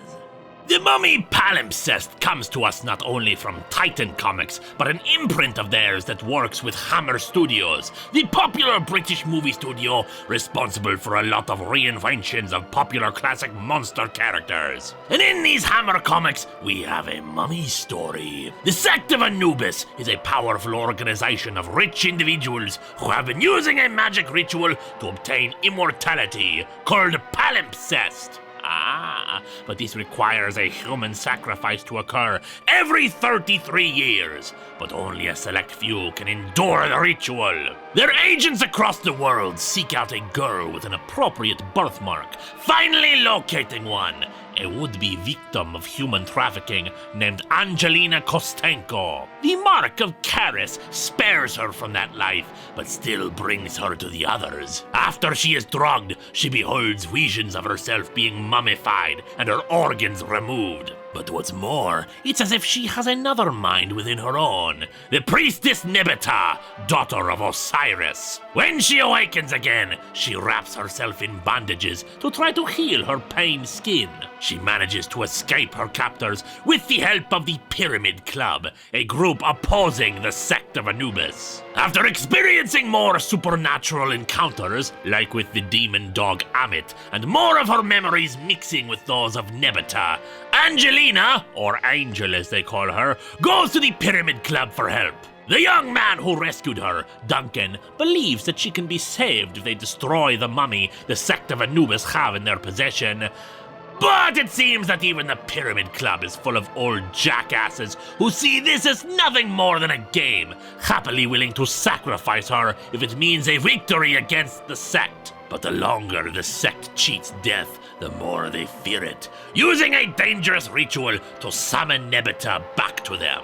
Duncan is able to rescue her, but it seems fairly clear as he argues with the rest of the Pyramid Club that their own hopes for Angel are not necessarily in her best interests. Desperate to reclaim Nebeta, one of the Anubis sect activates his trump card, the Mummy of Keris, High Priest of Amun, the one who first killed Nebeta and began the immortality ritual of palimpsest. It of course backfires for him, as once it is awoken, he kills the sect member and goes out to hunt for Nebeta himself. Another plan they have is to kidnap the British ambassador to Egypt, a longtime supporter of the Pyramid Club. However, they are unwilling to risk losing their first advantage in over 100 years. And what's more, they too now desire to have the palimpsest ritual, to live forever! Oh, but they wish to use immortality for noble goals! Yes, and you can trust people to be noble when they pull someone's brain out through their nose, stuff their organs in jars, and mummify them alive!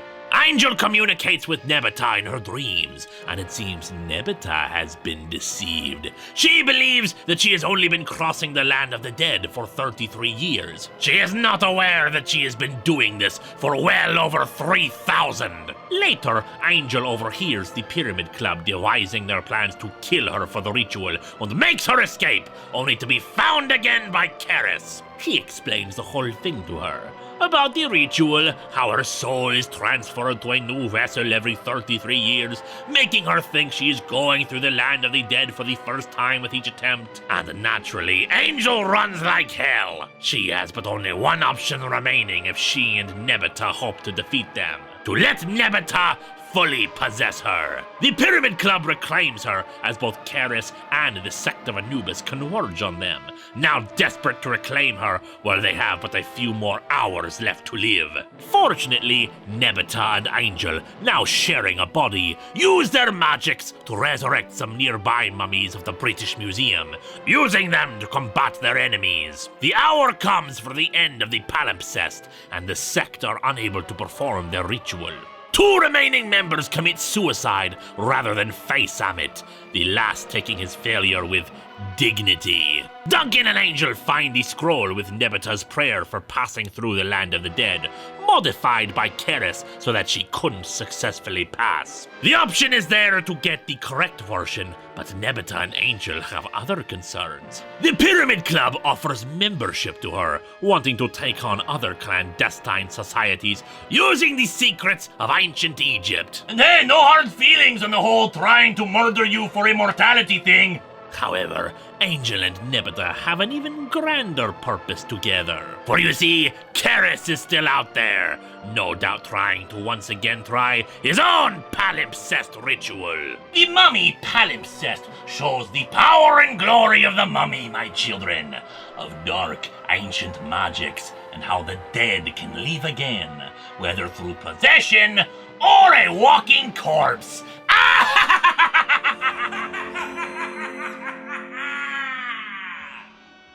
Allons-y, my children! With all the monsters and creatures we see here, one needs someone uniquely suited to fighting monsters. Someone all too happy to help people. What they all need is a doctor.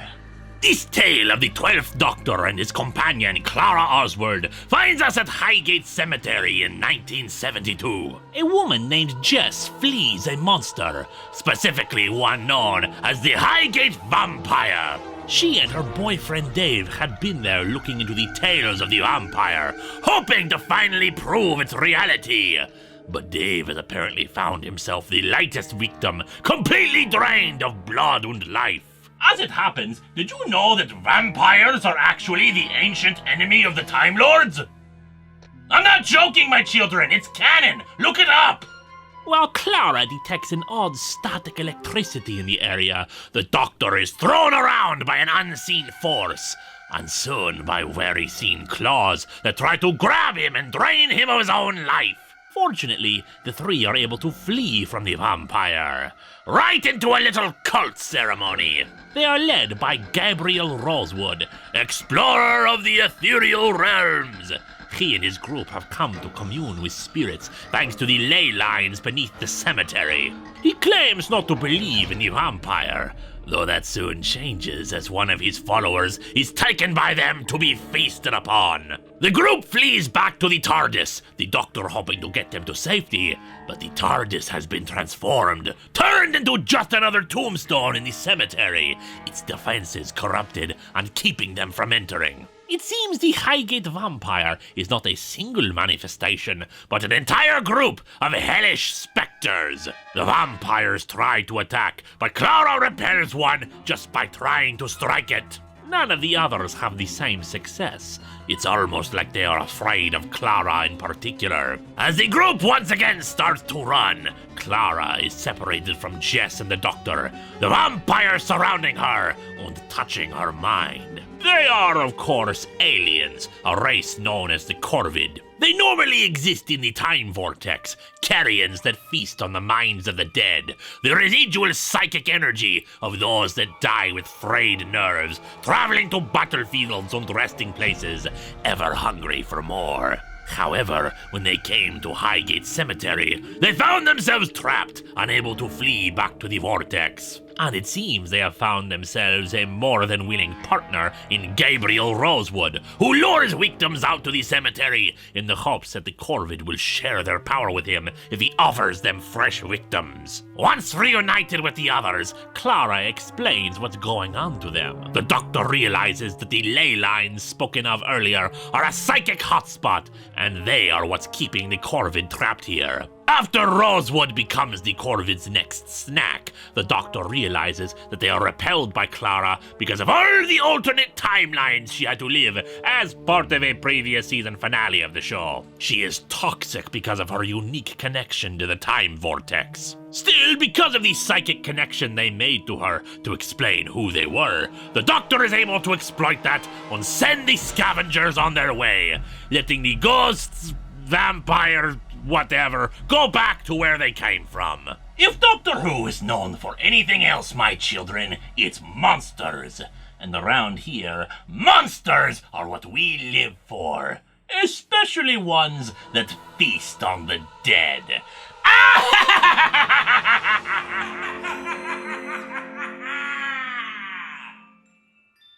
Witchy welcome, my children. From the writer of several critically acclaimed Batman stories, and more importantly, the comic I did several years ago called Severed, enjoy Scott Snyder's take on witches. The Rook family has recently moved to a new town, hoping to start their lives over again. The father is an acclaimed children's author, the mother a wheelchair-bound nurse, and their daughter, Sailor, suffers from anxiety, which was not helped by a bit of a traumatic incident of late where a bully had threatened her and abused her multiple times until there was a direct confrontation, and she pulled a gun on the young girl. However, while rumors have spread about Sailor killing the bully in self-defense, what really happened was that several arms emerged from a hollow tree and pulled her inside of it. One night, a figure breaks into the house and bites her on the neck. She thinks it's the bully back for revenge, but whatever it was left some kind of growth on it, one containing the DNA of someone very old. Another break-in occurs, with said old lady threatening her father, but mostly just telling him to find her later after everyone forgets about his daughter. She says there is a deep pledge in their family, injecting him with something taken from her nipples. What? I just tell you people what happens in these things. Don't expect me to explain it. During a nervous break, Sailor steals a school bus and drives off into the woods, found by her Uncle Reggie, who tries to bring her back to her family, but then a group of monstrous women, the titular witches, emerge from the trees and attack them. We never learn what becomes of Reggie, probably food, but Sailor finds herself deep inside the hollow chambers of the witches on a pile of other bodies with no means to escape.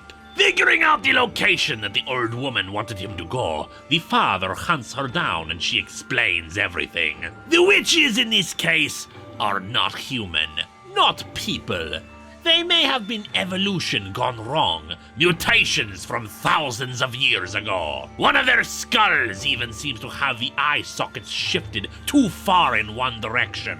They eat humans, but only those that other humans give to them. They are pledged. A liquid of that name is spread on the victim, usually children, and they are brought into the tree hollows to be devoured. And why are they given as food? Why, the witches are quite grateful for the meal. Their abilities, be they science or magic, can bestow anything you want. Immortality, longevity, even make someone love you if you want. The old woman has been hunting witches for some time now, but they finally caught up with her, slipped her some kind of mites that get inside your head, make you want to kill yourself in your sleep. The old lady figures she might as well off herself by her own hand, so now that she's given all the info that he needs, she hangs herself. She leaves behind a list of names of who not to trust, some stinking cream that will make the witches not smell him if he does plan to go after his daughter, and some advice on where to go afterwards. Mr. Rook realizes a local cop is in league with the witches and forces him to go to the hollows to get him to his daughter. He does indeed go in, deep into the hollows, finding Sailor. But the problem is that the deeper you go, the hotter it gets, and the more the stink comes off, and the witches find you again.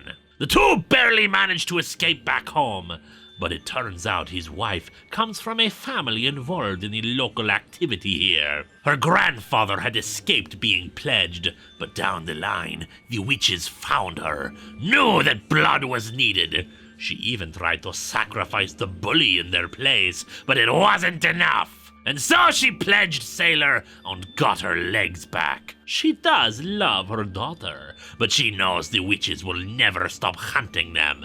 Their only hope for freedom is to give her up. Even the townspeople know that, as they come out to ensure Sailor is taken. And hey, at least if they do give her up, they'll end up forgetting about Sailor anyways, so they can have a fresh start. But Mr. Rook is not so keen on that, spreading the pledge on himself and his wife, and giving advice to Sailor on what to do as he sacrifices himself to the witches. However, she's naturally a bit upset about this whole thing. So she decides to pledge the townspeople who came out, spraying it on all of them and letting the witches do their thing, while she escapes, hopefully, to safety. Witches is terrifying and glorious, my children, full of temptation and love and monsters. All the things we love around here. Now tell me, who would you pledge?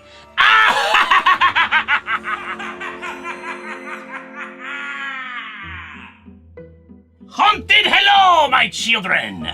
We have looked at many an anthology series from Marvel and DC.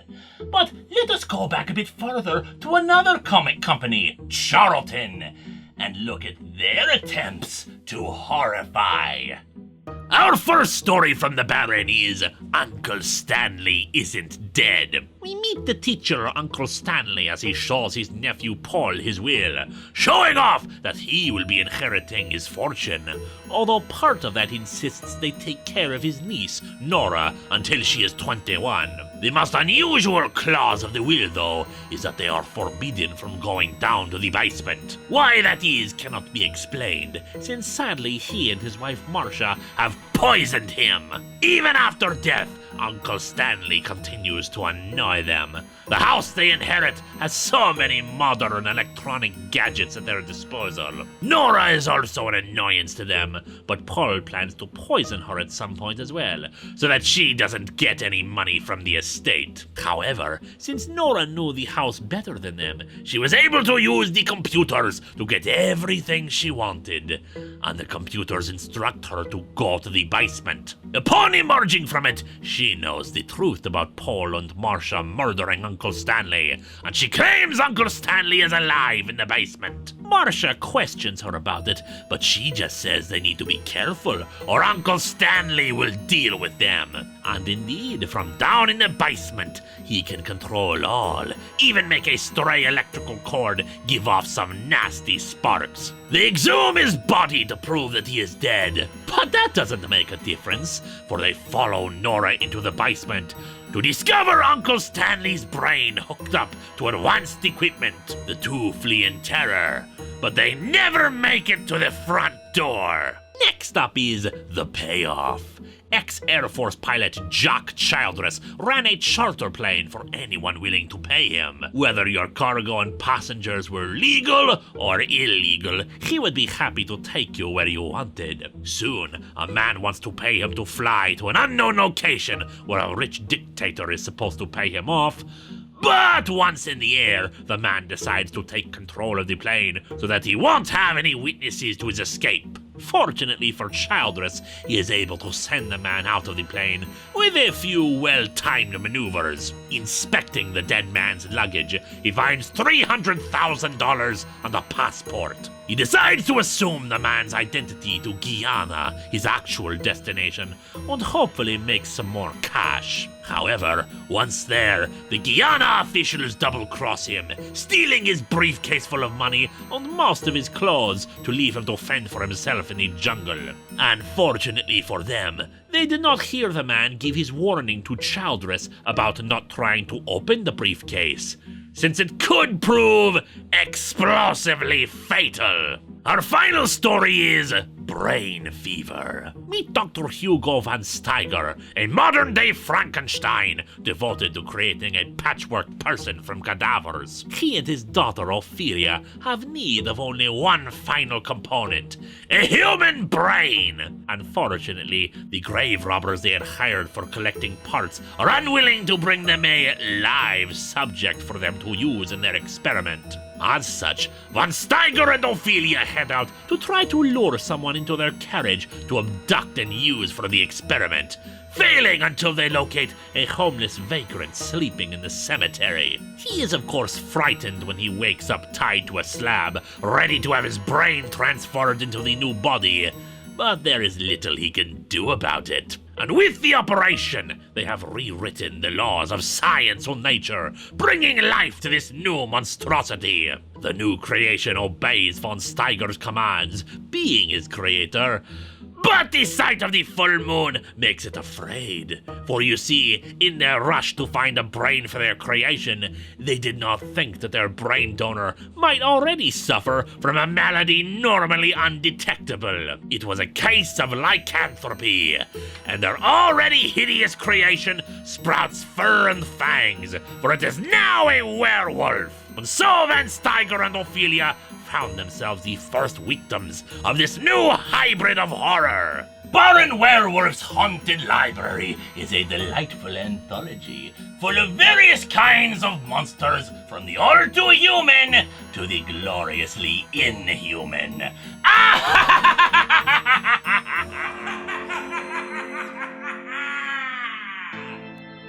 The nine shall rise, my children! Historically, the term Witchfinder General refers to Matthew Hopkins, a detestable man who murdered many supposed witches. Fortunately, this tale has more positive results for the latest in the profession. Drew Jackson has achieved his dream of becoming an intern at the Pentagon. But because he makes a minor disruption during orientation, he is carted off somewhere out of the way where nobody will find him. The U.S. Department of the Witchfinder General. There he learns about the secret paranormal hunting division of the government, hidden away in the budget by spells. Still, it is undermanned, with only the current Witchfinder General, Suetonius, and an assistant named Annie, who helps take care of many of the little busybody assignments necessary for the job. There is a long history of Witchfinder generals in the United States, those dedicated to eliminating the supernatural forces that would harm people in the home of the brave. Hell, even Truman was a witchfinder before Suetonius got the job. Witches themselves are extinct, though. Hell, they've been illegal since the 20s. Drew is of course a little disbelieving of all of this, taken out on jobs to deal with curses, hexes, and demonic creatures that he cannot see. At least until he retires for a beer with Suetonius, and Suetonius explodes! With Suetonius dead, the role of Witchfinder General falls onto poor Drew, who takes up the Witchfinder wig and is given the Witch Sight, the ability to see the supernatural things around him. For instance, there was a bridge that was home to a bark demon that they had used a spell to keep from attacking said bridge. But clearly the seeds from one were used to destroy Suetonius. However, once the spell is undone, and the bark demon repelled from attacking, they discover that the bark demon was merely trying to protect its young.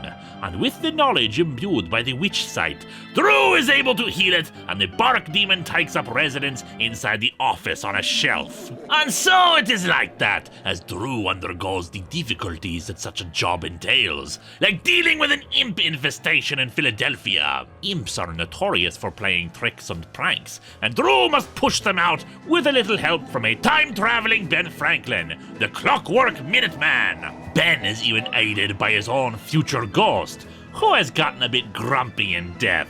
Still, they close the portal that the imps have been using to travel into the human realm, although such a portal would only be possible from a very powerful source. Still, the leader of the imps, Vinegar Tom, is so impressed by the new Witchfinder General that he decides to team up with him and Annie. After Drew accidentally sends them to the land of Bastist, where all cats come from. Annie herself is revealed to be a cat, cursed to work with humans after she accidentally helped the 9 sisters, powerful witches from across history, destroy the Roanoke colony. Drew helps the cats deal with a group of child ghosts who have been accidentally attacking cats in Central Park, New York, who were just hoping for some friendship and company. And Queen Grimalkin of the cats grants him a favor of whatever he likes, and suggests he use it when the 9 rise again. After dealing with some redcoat vampires, by showing them the wonders of the modern day after they had been asleep since the Revolutionary War,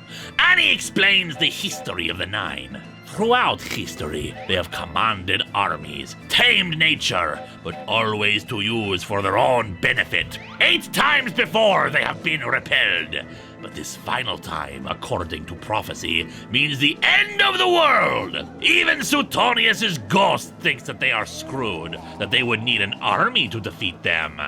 But fortunately, Drew has such an army.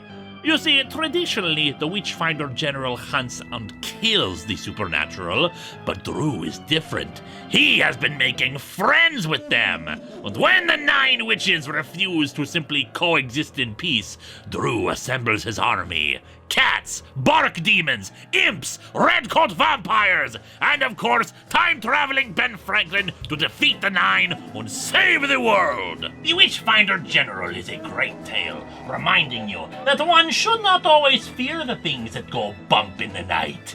In fact, it may be better to make friends with us.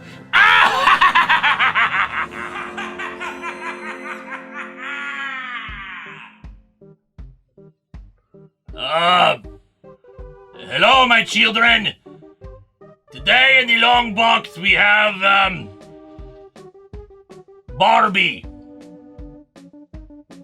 Really hoping Barbie fights a slasher killer or something.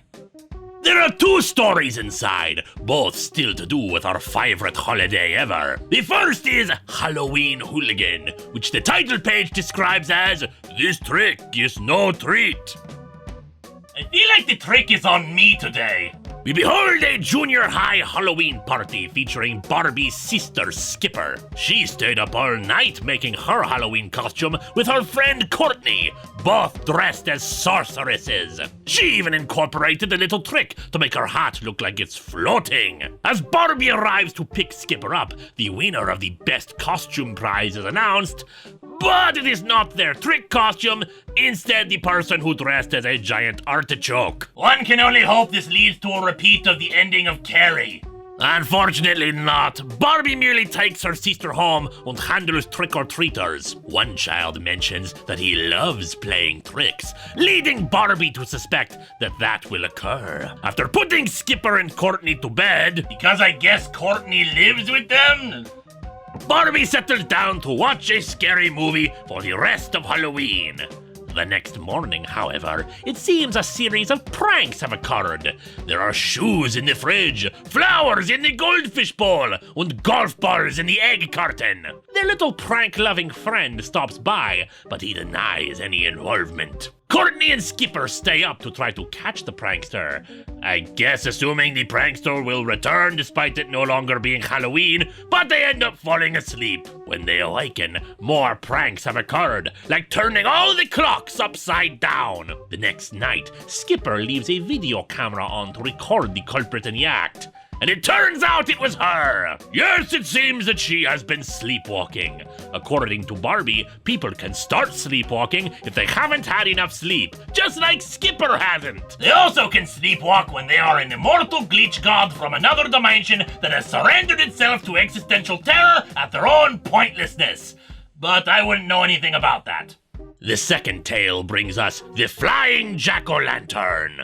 Barbie and Ken travel up to her Uncle Willie's farm to get some pumpkins for Halloween. Uncle Willie's business is not doing so well. The introduction of a superhighway means that people won't be taking a country road near his fruit and vegetable stand. After picking pumpkins, they talk about all the pumpkin-related foods they will be having. Pumpkin pie, pumpkin bread, the blood of their enemies, pumpkin soup. Well, okay, not the blood one, but I can dream. That night, after carving their jack-o'-lanterns, they hear a scream from a neighbor and go to investigate, discovering a giant, glowing, flying jack-o'-lantern. The neighbor tells the tale of a magician 100 years ago who put on a show, but nobody came to it because it was on Halloween night. Yes, and nobody would care about magic on Halloween. Angered by this, he put a curse on the townspeople, promising that in 100 years, a giant jack-o'-lantern would fill the sky and bring bad luck to one and all. Seems like an odd curse on none of the people who slighted him, but whatever. Evil curse! Now we're getting somewhere! Unfortunately, it is yet another prank, this time by a pair of boys in a hot air balloon. The winds bring the balloon down as the townspeople gather at the farm to behold the jack-o'-lantern, much to their dismay. However, Barbie comes up with a way to have the boys make up for this, using the hot air balloon to promote the town's Halloween festivities, including her uncle's fruit and vegetable stand. While this is not my usual fare, I do applaud this book for at least capturing what everyone should be doing on Halloween. Partying, trick-or-treating, carving jack-o'-lanterns, and watching scary movies. Although you should also be summoning up demons, although maybe that's just me.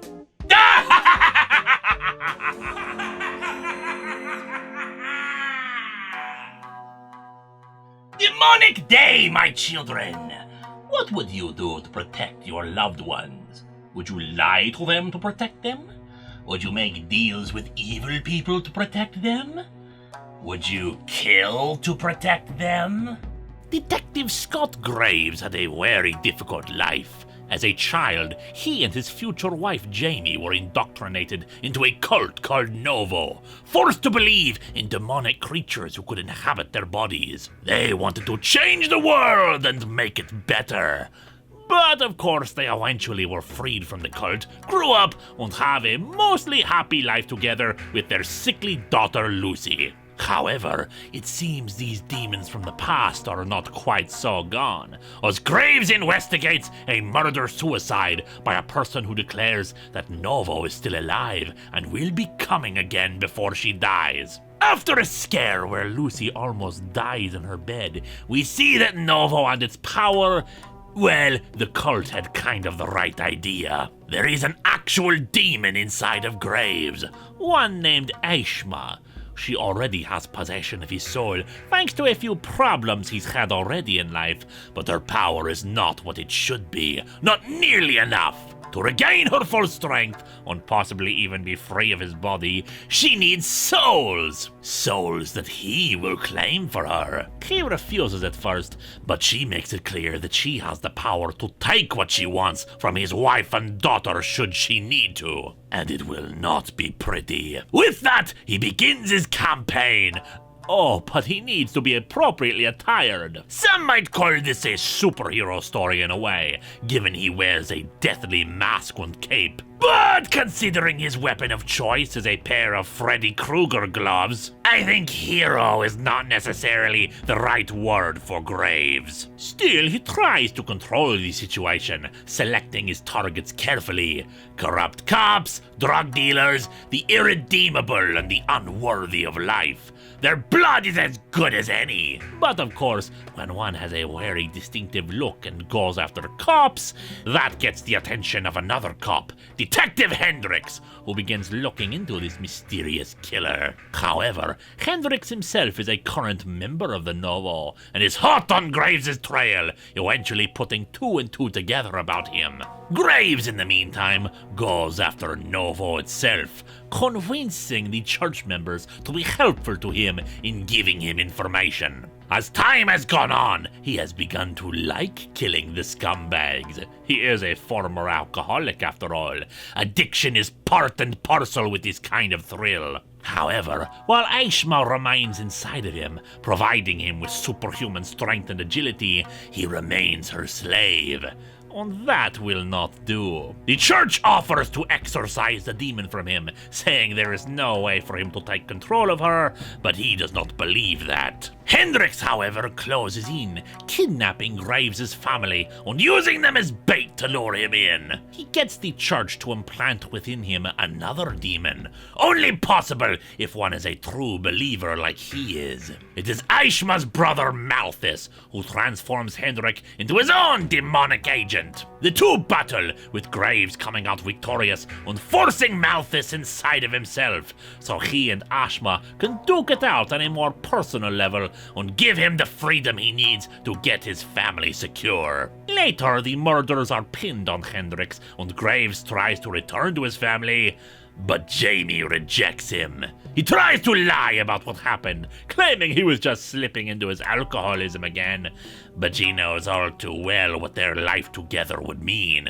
He has the addictive personality, and only a true believer can let the demon inside. So deep down, he is a believer. Not necessarily in what Novo wanted, but that with that power, he could always set everything right again and pretend it was all okay. As far as she is concerned, he's just a stranger to her now. Demonic toes the line between a superhero and mere demonic possession story, telling a tale that is both and neither, and exists in pure tragedy. But then, aren't all horror stories tragedies in the end?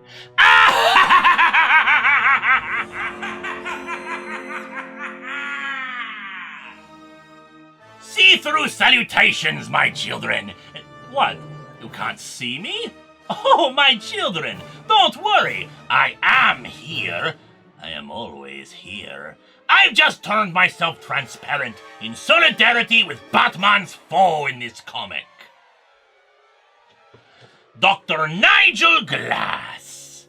Or you might know him better as the Invisible Man.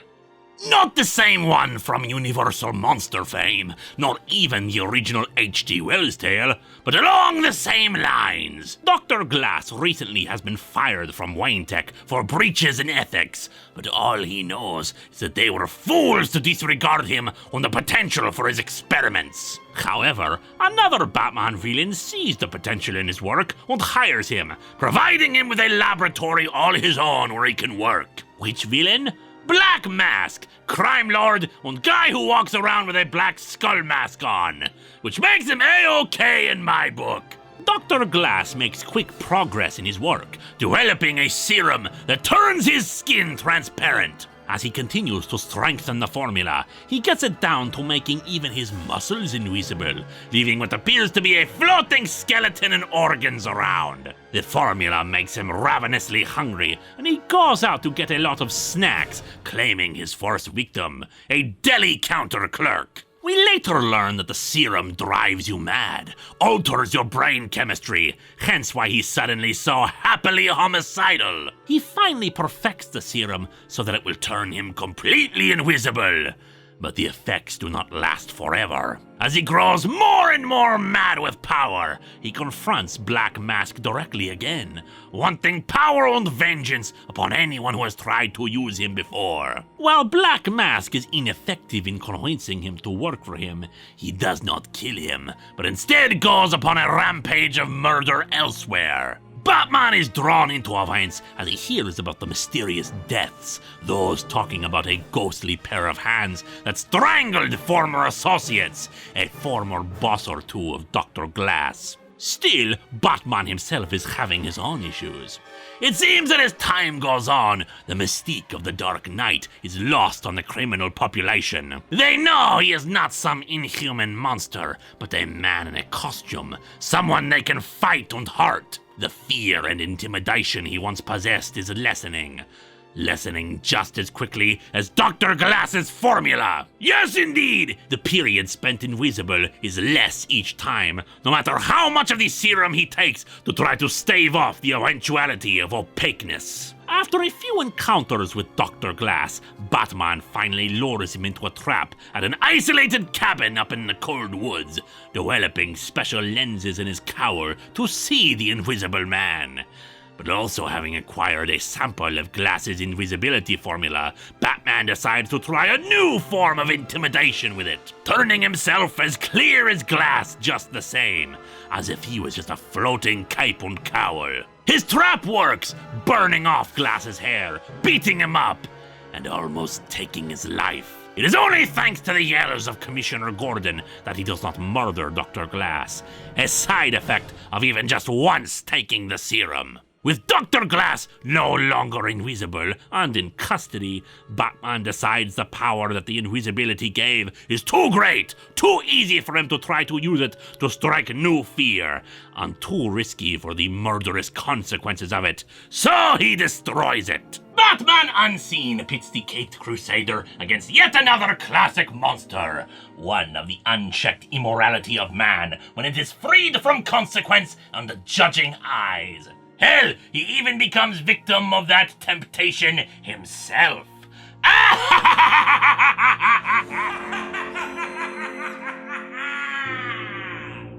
Here's some eerie entertainment, my children.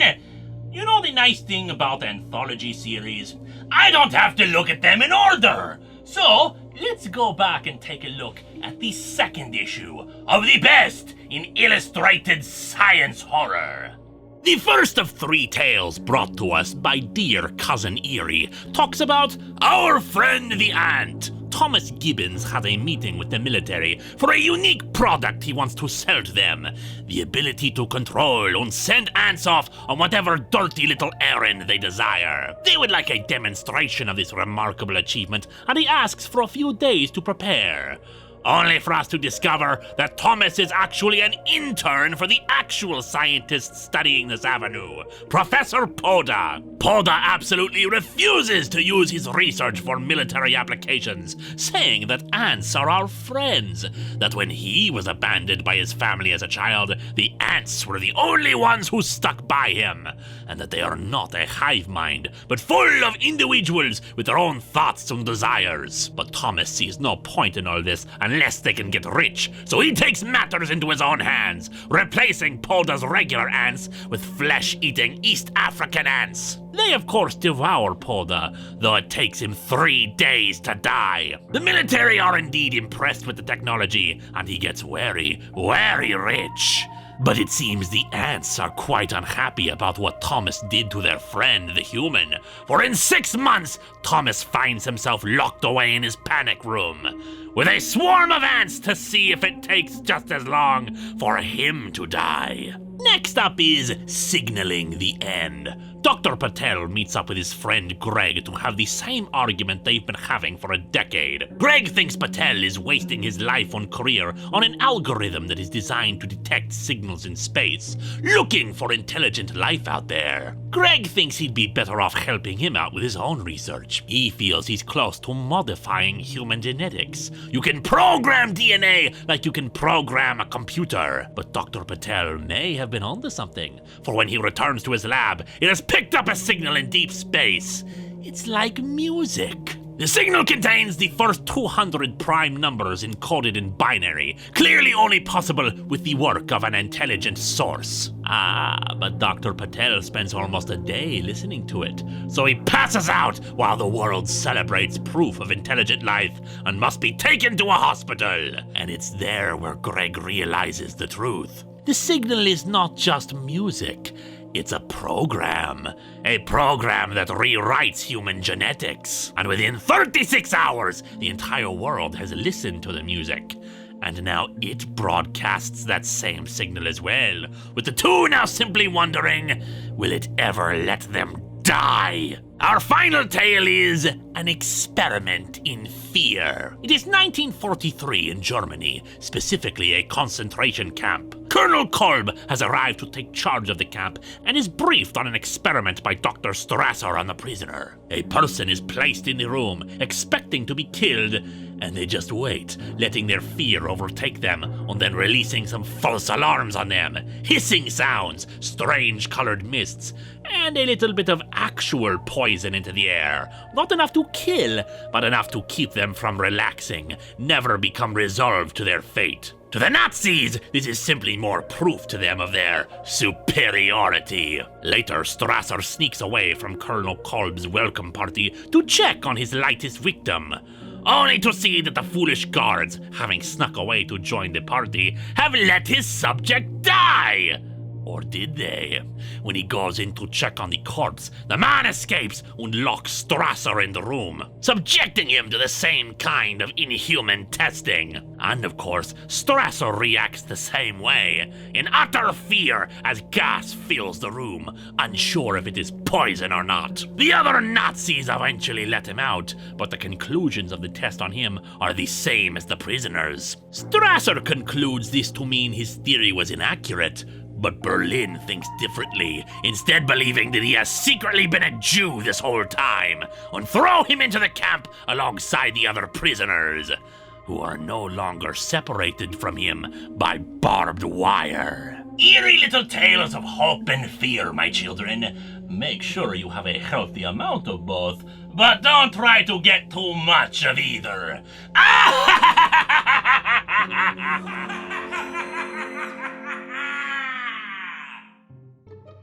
Deathly day to you, my children! Because the cape and costume crowd is so quick to reject the supernatural, you often need to look outside the big two for those who have unique superpowers, yet are entrenched in the world of the damned.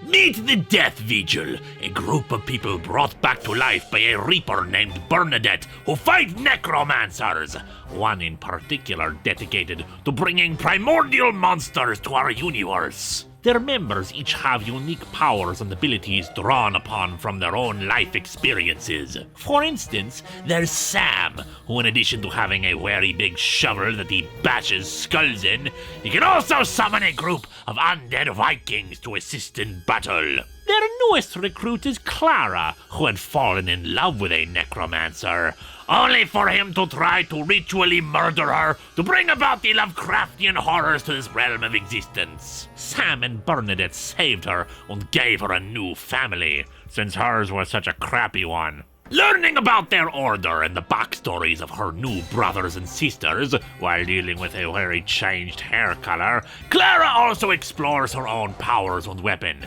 referred to as a Veil Ripper, a feather pen that allows her to draw things in the air, in particular small portals, as well as read the memories of the necromancers and cleanse them of the negative influence of the primordials. It's a bit of a transition going from average person to slayer of monsters, but she gets the hang of it pretty quickly and makes fast friends with everyone.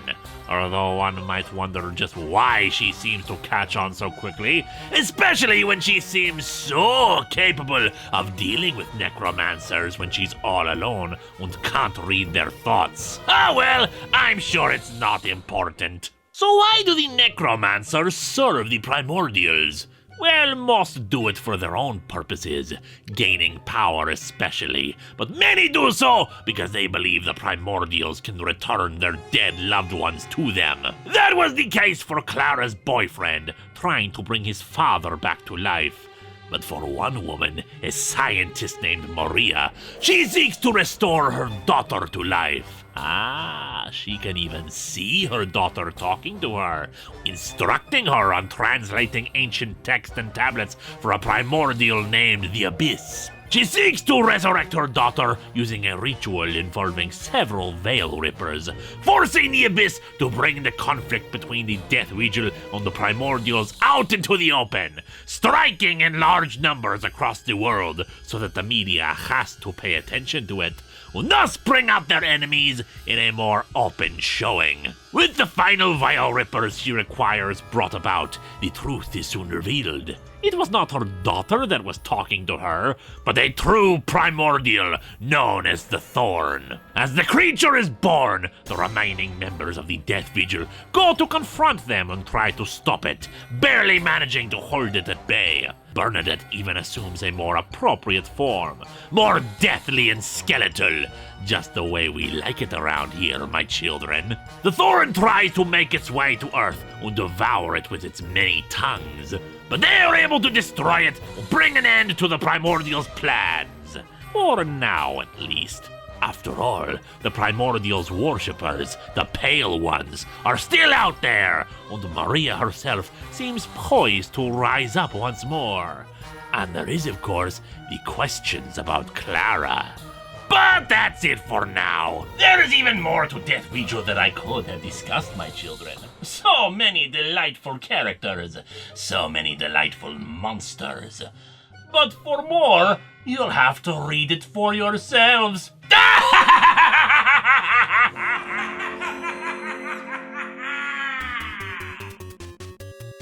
Let me show you blast processing, my children! Yes, it is time for us to continue the tale of respawning enemies, of glitched data and corrupted games, with 32-bit Zombie! We pick up shortly after where we left off last time, with the game Office Fighter 2 Frozen, Zilla and Dee Dee about to be attacked by the ravenous hordes. The child who bought the game decides to make some money off of the cartridge, buying the new expensive Geo Neo cartridge of Office Fighter 4, then uses his skills to remove the ROM chip of the infected game and swap it out with the new game, then returning the expensive one, so he gets a new one all to himself. Enough of that thieving little entrepreneur. What about Zilla, Dee Dee, and most especially, the zombies? Trying to write off the lost sale of the cartridge, the store owner has his employee prepare to use it as a display copy of the game. Said employee, seeing that the game is frozen, runs some defragging software to free up the ROM. And like the games, the software is sapient, beginning to unfreeze everything. Unfortunately, while they can think, they are not very smart, for when Zilla and Dee Dee try to explain that the zombies they're unfreezing are dangerous, the two are assumed to be viruses and sent out to an antiviral cleanup program to determine what is going on. Once there, they again try to explain about the dangers of the zombies, but the antivirus software just assumes they are prejudiced against zombies. A real problem in today's society, my children. Remember that everyone has the right to live, or be dead in this case, so let some flesh eaters take a bite out of you. The defragging programs begin unfreezing the zombies, starting with the one that accidentally caused all of this, who is all too happy to be freed and taken away in a digital ambulance. Unfortunately, the other zombies are not quite as appreciative, immediately attacking and tearing apart the oh-so-helpful programs. Dee Dee and Zilla, realizing that no one will believe their story, search the hospital to try to find some kind of cure for the plague, even locating some power power-ups. But they soon realize they don't have the time for that, for the unfrozen zombies make their way to the hospital. When it appears that Dee Dee has been infected by the zombie plague, Zilla goes on a rampage, screaming in anger about how if they want monsters, he'll give them a monster. He tears through the zombies. But fortunately, Dee Dee reveals that she has not been turned. Instead, she has used a power-up that disguises you as a zombie to hide from them. She even gives Zilla another one, so they can bide their time and try to figure out what to do. And hopefully end the zombies once and for all. 32-bit Zombie starts bringing us to the conclusion of this epic tale of these little munchers, while letting another monster show off his humanity.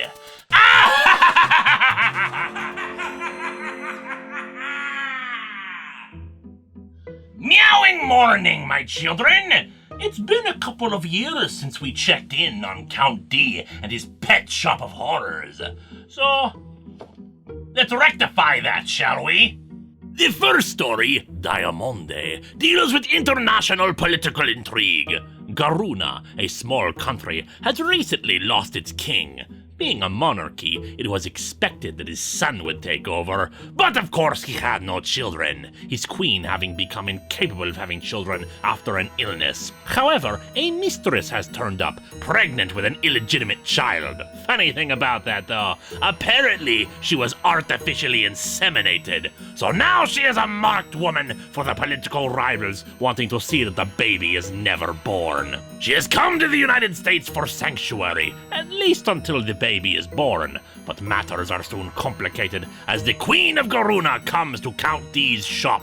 It seems Count D's grandfather owes an allegiance of some kind to Garuna, passed down through the family. The Queen tells the Count that there was no way this woman would be the king's mistress, that their love was too pure together. But in fact, this whole thing was a plot by Count D's own father to secure the bloodline. Much to Count D's frustration, it seems he is in the habit of cleaning up his father's mistakes. Soon, the woman has been assassinated and a culprit arrested. Yet Detective Orcott can't help but feel that the assassin's description matched Count D quite a bit. Our next story is Desire. A little girl named Maggie is found outside the pet shop, torturing her poor dog named Daisy. The Count is surprisingly calm about the whole thing and learns her story. Maggie found the dog abandoned as a puppy and took it in. But the dog has grown up, and Maggie no longer finds her as adorable and fun as she once did. So the Count makes a little trade with her. Clearly what she really wants is something cute to obey her and do as she wants. So he gives her a little girl to take care of instead. Count D even provides a $15,000 monthly stipend to Maggie's family to take care of her. And they do. And over a short time, the new girl, whom Maggie has renamed Daisy in honor of her pet, soon grows to be quite a beloved person amongst her friends and family. She is the one people are now calling cute and wonderful and getting so much attention and love. And Maggie is pissed, finally screaming to get rid of her and even attacks her. But Daisy remains loyal and loving. But then Count D arrives to take Maggie away. Clearly the family has someone new that they love. Someone younger and cuter and more loved than she was. After all, isn't that just what Maggie wanted with her dog? Trade it in for a better model? Fortunately for her though, Daisy intervenes, not wanting to lose Maggie. And soon enough, Daisy becomes her namesake once again, a doggy most beloved to Maggie. This brings us to Dessert. It is a rather unusual story in that, unlike the more formulaic stories of Pet Shop of Horrors, it goes in a roundabout direction. Count D engages with several socialites at a party, some wanting a more exotic pet from him, and he recommends a totetsu, an animal with the body and horns of a sheep, the fangs of a tiger, and the face of a man. He meets some unusual characters, a woman who is smitten with him, and two drug addicts who love the Count's incense, wanting to create and sell it. Orcott is also at the party, providing security. It seems there has been a rash of kidnappings lately. Later, though, he and Detective Orcott meet Wong, a chef in Chinatown who specializes in very rare and exotic dishes. Orcott believes, due to a few pieces of evidence, that Count D is linked to the disappearances, but we later learn that his connection is to the real kidnapper, Wong, who seeks out human meat of various kinds for his meals, the latest requiring the tender meat of a vegetarian like Count D. Wong is caught, but it seems Count D was perfectly happy to sacrifice some of his flesh, for Wong is not really a man, but a Totetsu, and D has been seeking one out for a long time. Our final tale for this volume is Devil, which one should always remember comes in different forms. There has been an increase in religious tension, particularly in an area where a mosque, a church, and a temple are all near. During a picnic in the park, Count D meets Rosemary, an old woman suffering from memory problems, who recognizes the Count as his grandfather. Said grandfather gave her something as a child. Pappy, a teddy bear, the first in a vast collection she has had. As they examine the teddy bear collection, Rosemary's memories seem to become more and more clear. To Count D, a teddy bear is really just another form of a pet, a loving animal that goes with an owner. And his investigation into Pappy and the deal made for him concerns him a little. Rosemary's granddaughter worries about the memory issues with her grandmother. After all, we are all the sum of our own memories, and without them, who are we really? When a neo-Nazi makes a terrorist attack in the religious area, Rosemary's memories are made clear. The circumstances of taking Pappy revealed to her. She was a Jew in Germany in the 1940s, and her family's heritage had been found out. Her own father knew that the Nazis would soon take them, but he hoped the former Count D could provide protection for his daughter, something to keep her safe from the horrors of man. And so, in his eyes, if God had abandoned them, then he would make a deal with the devil, Pappy serving as her protector, although most especially his advice to her to hide her true identity. It buried her real name, Elizabeth Schneider, and destroyed her identity, her heritage, everything that she was before. With her true memories restored, she passes, though the present Count D wonders which soul is now at peace, the real one or the imagined. Volume 3 takes us away from some of the more traditional animal stories we have seen before, but reminds us that pets come in many forms, and that humanity still tastes good to them regardless.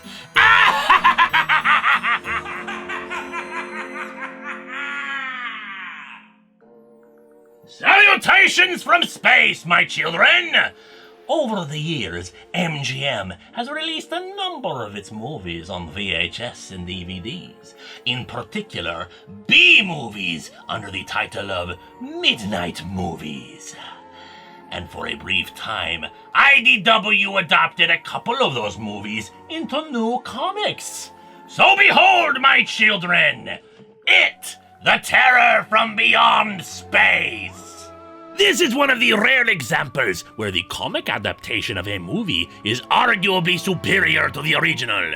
It, the Terror from Beyond Space, was released in 1958 and suffered a number of production problems, particularly when it came to its monster, the actor of which was difficult on set and refused to get properly fitted for his costume, to the point where his chin stuck out of the monster's mouth and had to be painted to look like a tongue. Fortunately, monsters in comic books are not limited by such difficulties. Whatever hellish creature we can imagine, my children, is right there on the page. Foregoing the framing device of the movie, where the story is explained at a press conference, the writers also saw fit to begin the story much earlier than the movie. We meet the crew of the Challenge 142, a spaceship on the way to Mars on a rescue mission. Their former ship, the Challenge 141, was on the first mission to Mars when they lost contact with it. The Challenge 142, crewed by 6, lands on Mars and soon finds the wreckage of their sister ship. Amidst the wreckage, they find not only blood, but only one survivor, the former Captain Carruthers. While they take him back to be examined by Dr. Royce, Security Chief James Calder sneaks out and takes a sample of some kind of ice crystals, stowing them away in a secret box. While Scientist Anderson laments that they will not have time to complete the study of Mars the original ship had been dispatched to do, Carruthers explains what happened, that one of his men had sent a secret message back to base, and that their ship soon after crashed, and the crew was picked off in a dust storm by some kind of alien monstrosity. However, his story is called into question when they find a human skull with a bullet hole in it. Captain Van Heusen puts Carruthers under arrest under suspicion of murder.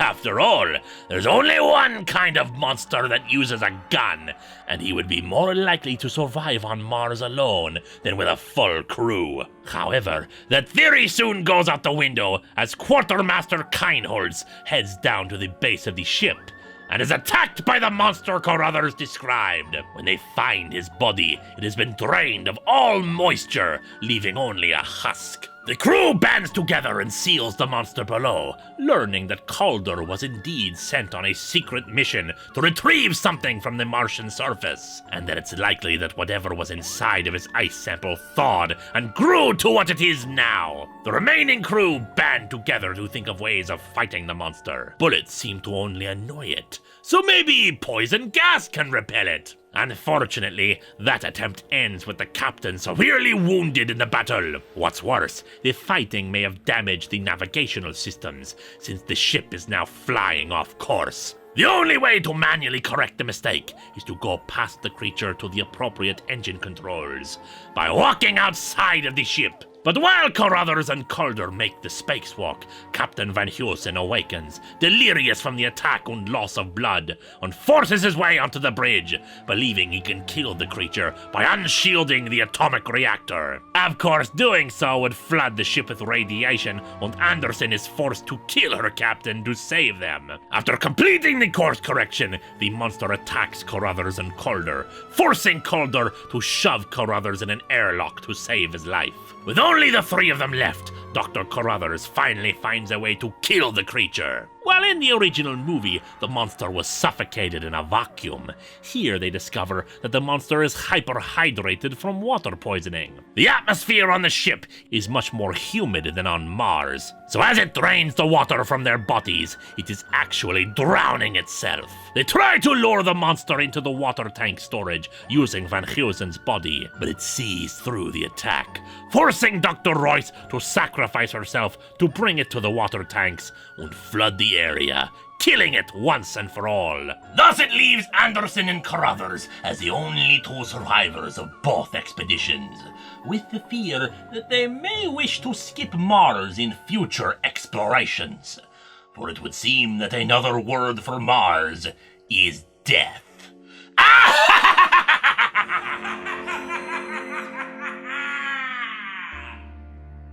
Never sleep again, my children! Why, if you fall asleep, you won't get to read this comic! Although, if you do fall asleep, you'll still get to see Freddy Krueger. For the last 3 years, that Linkara guy has been talking about stories featuring the man of our dreams, but he only likes to talk about the bad stuff. Well, leave it to your old pal Moarte to tell you all about the pleasant little dreams of the Wildstorm Nightmare on Elm Street comics. The book was an ongoing series for 8 issues, having a few multi-issue storylines. And they were glorious, my children. Let's begin with the first 3 issues in a storyline called Freddy's War. Meet Jade. She, along with her father and brother, have been moving from state to state for quite a while, partially as a result of her father being an army man. Now they have arrived in Springwood, hopefully to stop their nomadic existence. Jade's mother died in a plane crash 5 years ago, and her father has had trouble getting past it. Matters are not made any better when Jade has a nightmare about her brother burning to death. And when she goes to check on him, he is indeed as roasted as Freddy. Jade and her father surprisingly don't seem too shaken up about his death, but they are indeed confused by it. He was not suicidal, but there were at least 5 gallons of gasoline burned into the room. She continues to have bad dreams, and after one where she's drowning, she ends up at a local coffee place to down 4 cups of coffee. She meets another girl, Kaylee, who's equally skipping classes, and explains to her about Freddy. However, Jade has also been spotting a little girl in her dreams, but Kaylee doesn't know who that's supposed to be. Seems to me like those jump roping girls who are singing the rhyme are desperate for more screen time. After Freddy attacks her in her sleep once again, her father wakes her up to find the claw marks on her back, demanding to know what's going on. She tells him, and he is open-minded about it, at the very least being willing to teach her army deep mental meditation to control her dreams. Jade recognizes that Freddy has been unable to get his claws onto the little girl in the dream, but can't find any record of her at the hospital. As such, she heads back into the dream, Kaylee standing by to wake her up. Unfortunately, the plan doesn't quite work, Freddy once again attacking. Kaylee falls asleep too, and manages to fight off Freddy, but at great injury to herself. The police want to take Jade in for questioning, but an officer from the state police shows up, seeming to know about the situation. But of course, the thing to remember about this is... Aha!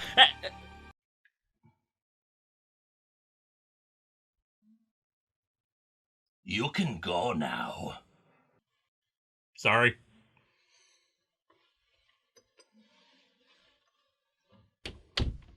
Idiot. At the hospital, Jade finally spots the little girl, Lacey Powell. She's in a chemically induced coma, waiting for a heart transplant, at a deeper level of unconsciousness than sleep. She only rises to REM sleep when her medication is being changed out. Still, Freddy must be dealt with. Unfortunately, Jade and her father fall asleep in the hospital lobby, with her father ready to find Freddy with the help of a big-ass gun. And thus we get to the titular Freddy's War, as Jade and her father outmaneuver Freddy in the dream, blasting a hole in him and using his own will in the dream to create the tools they need to combat him. Mines, flamethrowers, even some guns from video games. As her father says, it's all about applying enough to the equation. Freddy can duplicate himself as much as he wants, send in legion upon legion of himself, but as long as they can keep sending dream bullets into him, they can fight him off. Unfortunately, the battle isn't over until you wake up, so Freddy is able to kill Jade. Her father awakens, but not all is lost. Jade's heart is a perfect match for Lacey, and he now thinks he may have a reason to stay in Springwood a bit longer. Where some of the storylines in the ongoing remained unresolved, the Wildstorm Nightmare on Elm Street comics were enjoyable and grand, with plenty of nightmarish carnage for us to delight in.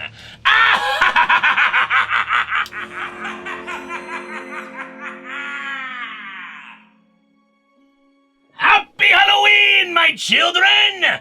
We end this year's festivities with another look at aliens and predators fighting one another. But this time, my children, this time it's war. When we last left off in Aliens vs. Predator, Machiko Noguchi was the only remaining survivor of Prosperity Wells, a human colony that had been overrun by the xenomorphs and predators. Having gained the respect of Predator Broken Tusk, Machiko was later found by another band of predators and accepted into their tribe to begin the hunt anew. She is still with them, traveling to several worlds to hunt and exterminate their infestations. According to folklore, they just happen to evolve simultaneously on a multitude of worlds. Of course, we know that it was actually a pissed-off android playing around with some black goo. That could also be it. Hell, even Machiko does not accept that explanation, since she knows the predators themselves are responsible for spreading the aliens throughout the galaxy. They are such good sport, after all. Although in the case of this mission, sport is not what the predators are after. The xenomorphs come in such a tidal wave of numbers that the rules about matching their enemies' weapons are suspended. They need to slaughter their enemies on the way to their prize, taking an alien queen captive. They are successful, though her disobeying orders at one point to save them earns her ostracizing from the tribe. It has been difficult for her, learning the ways of the hunters, from their leader, Top Knot, to even the lowliest of hunters like Shorty or Three Spot. And given the lightning bolt-shaped scar on her head, I'm guessing her nickname is Harry Potter. Meanwhile, survivors of the Weyland-Yutani vessel Nemesis are rescued in their shuttle and brought to a human colony.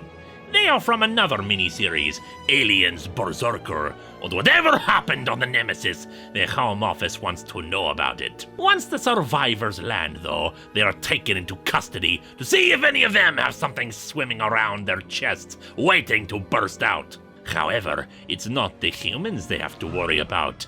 This world has already been seeded by predators for a hunt, and the xenomorphs begin to spread quickly as the predators are sent to hunt it. Machiko does not accompany them, having lost a fight to a cheating Shorty earlier for a spot on the hunt. A Weyland-Yutani representative arrives to try to get information out of the survivors.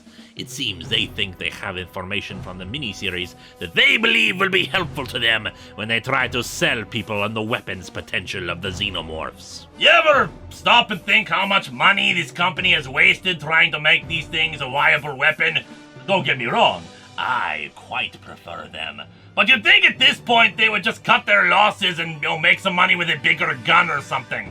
The predators begin slaughtering the humans for whatever reason, and Machiko, learning of this, can't stand by as her people are murdered. She releases the alien queen to distract the other predators aboard the ship while she tries to land it. She joins up with the survivors, who themselves have escaped from the company man's guards. They tell each other's stories, but soon find themselves caught between the attacking aliens and predators. Also known as the default position of humans in Aliens vs. Predator. It's not made any easier for them because of Machiko, sadly. The predators know she has betrayed them and are out for her, and the alien queen knows it was her who was personally responsible for capturing her, so she is out for her blood too. A predator hunting party finds them, forcing Machiko to deal with Shorty once and for all, slaughtering her cheating opponent before rejoining the others. They escape in the predator's shuttle, with Machiko rejoining her people. Though will she find a home for herself amongst her own people again? Time to say goodbye once again, my children. The night grows ever colder, and I must retire once more. Take comfort that you are in your own homes, the ones you make for yourselves, hopefully with the people who care for you the most. And remember to warm yourselves up with something nice and spooky.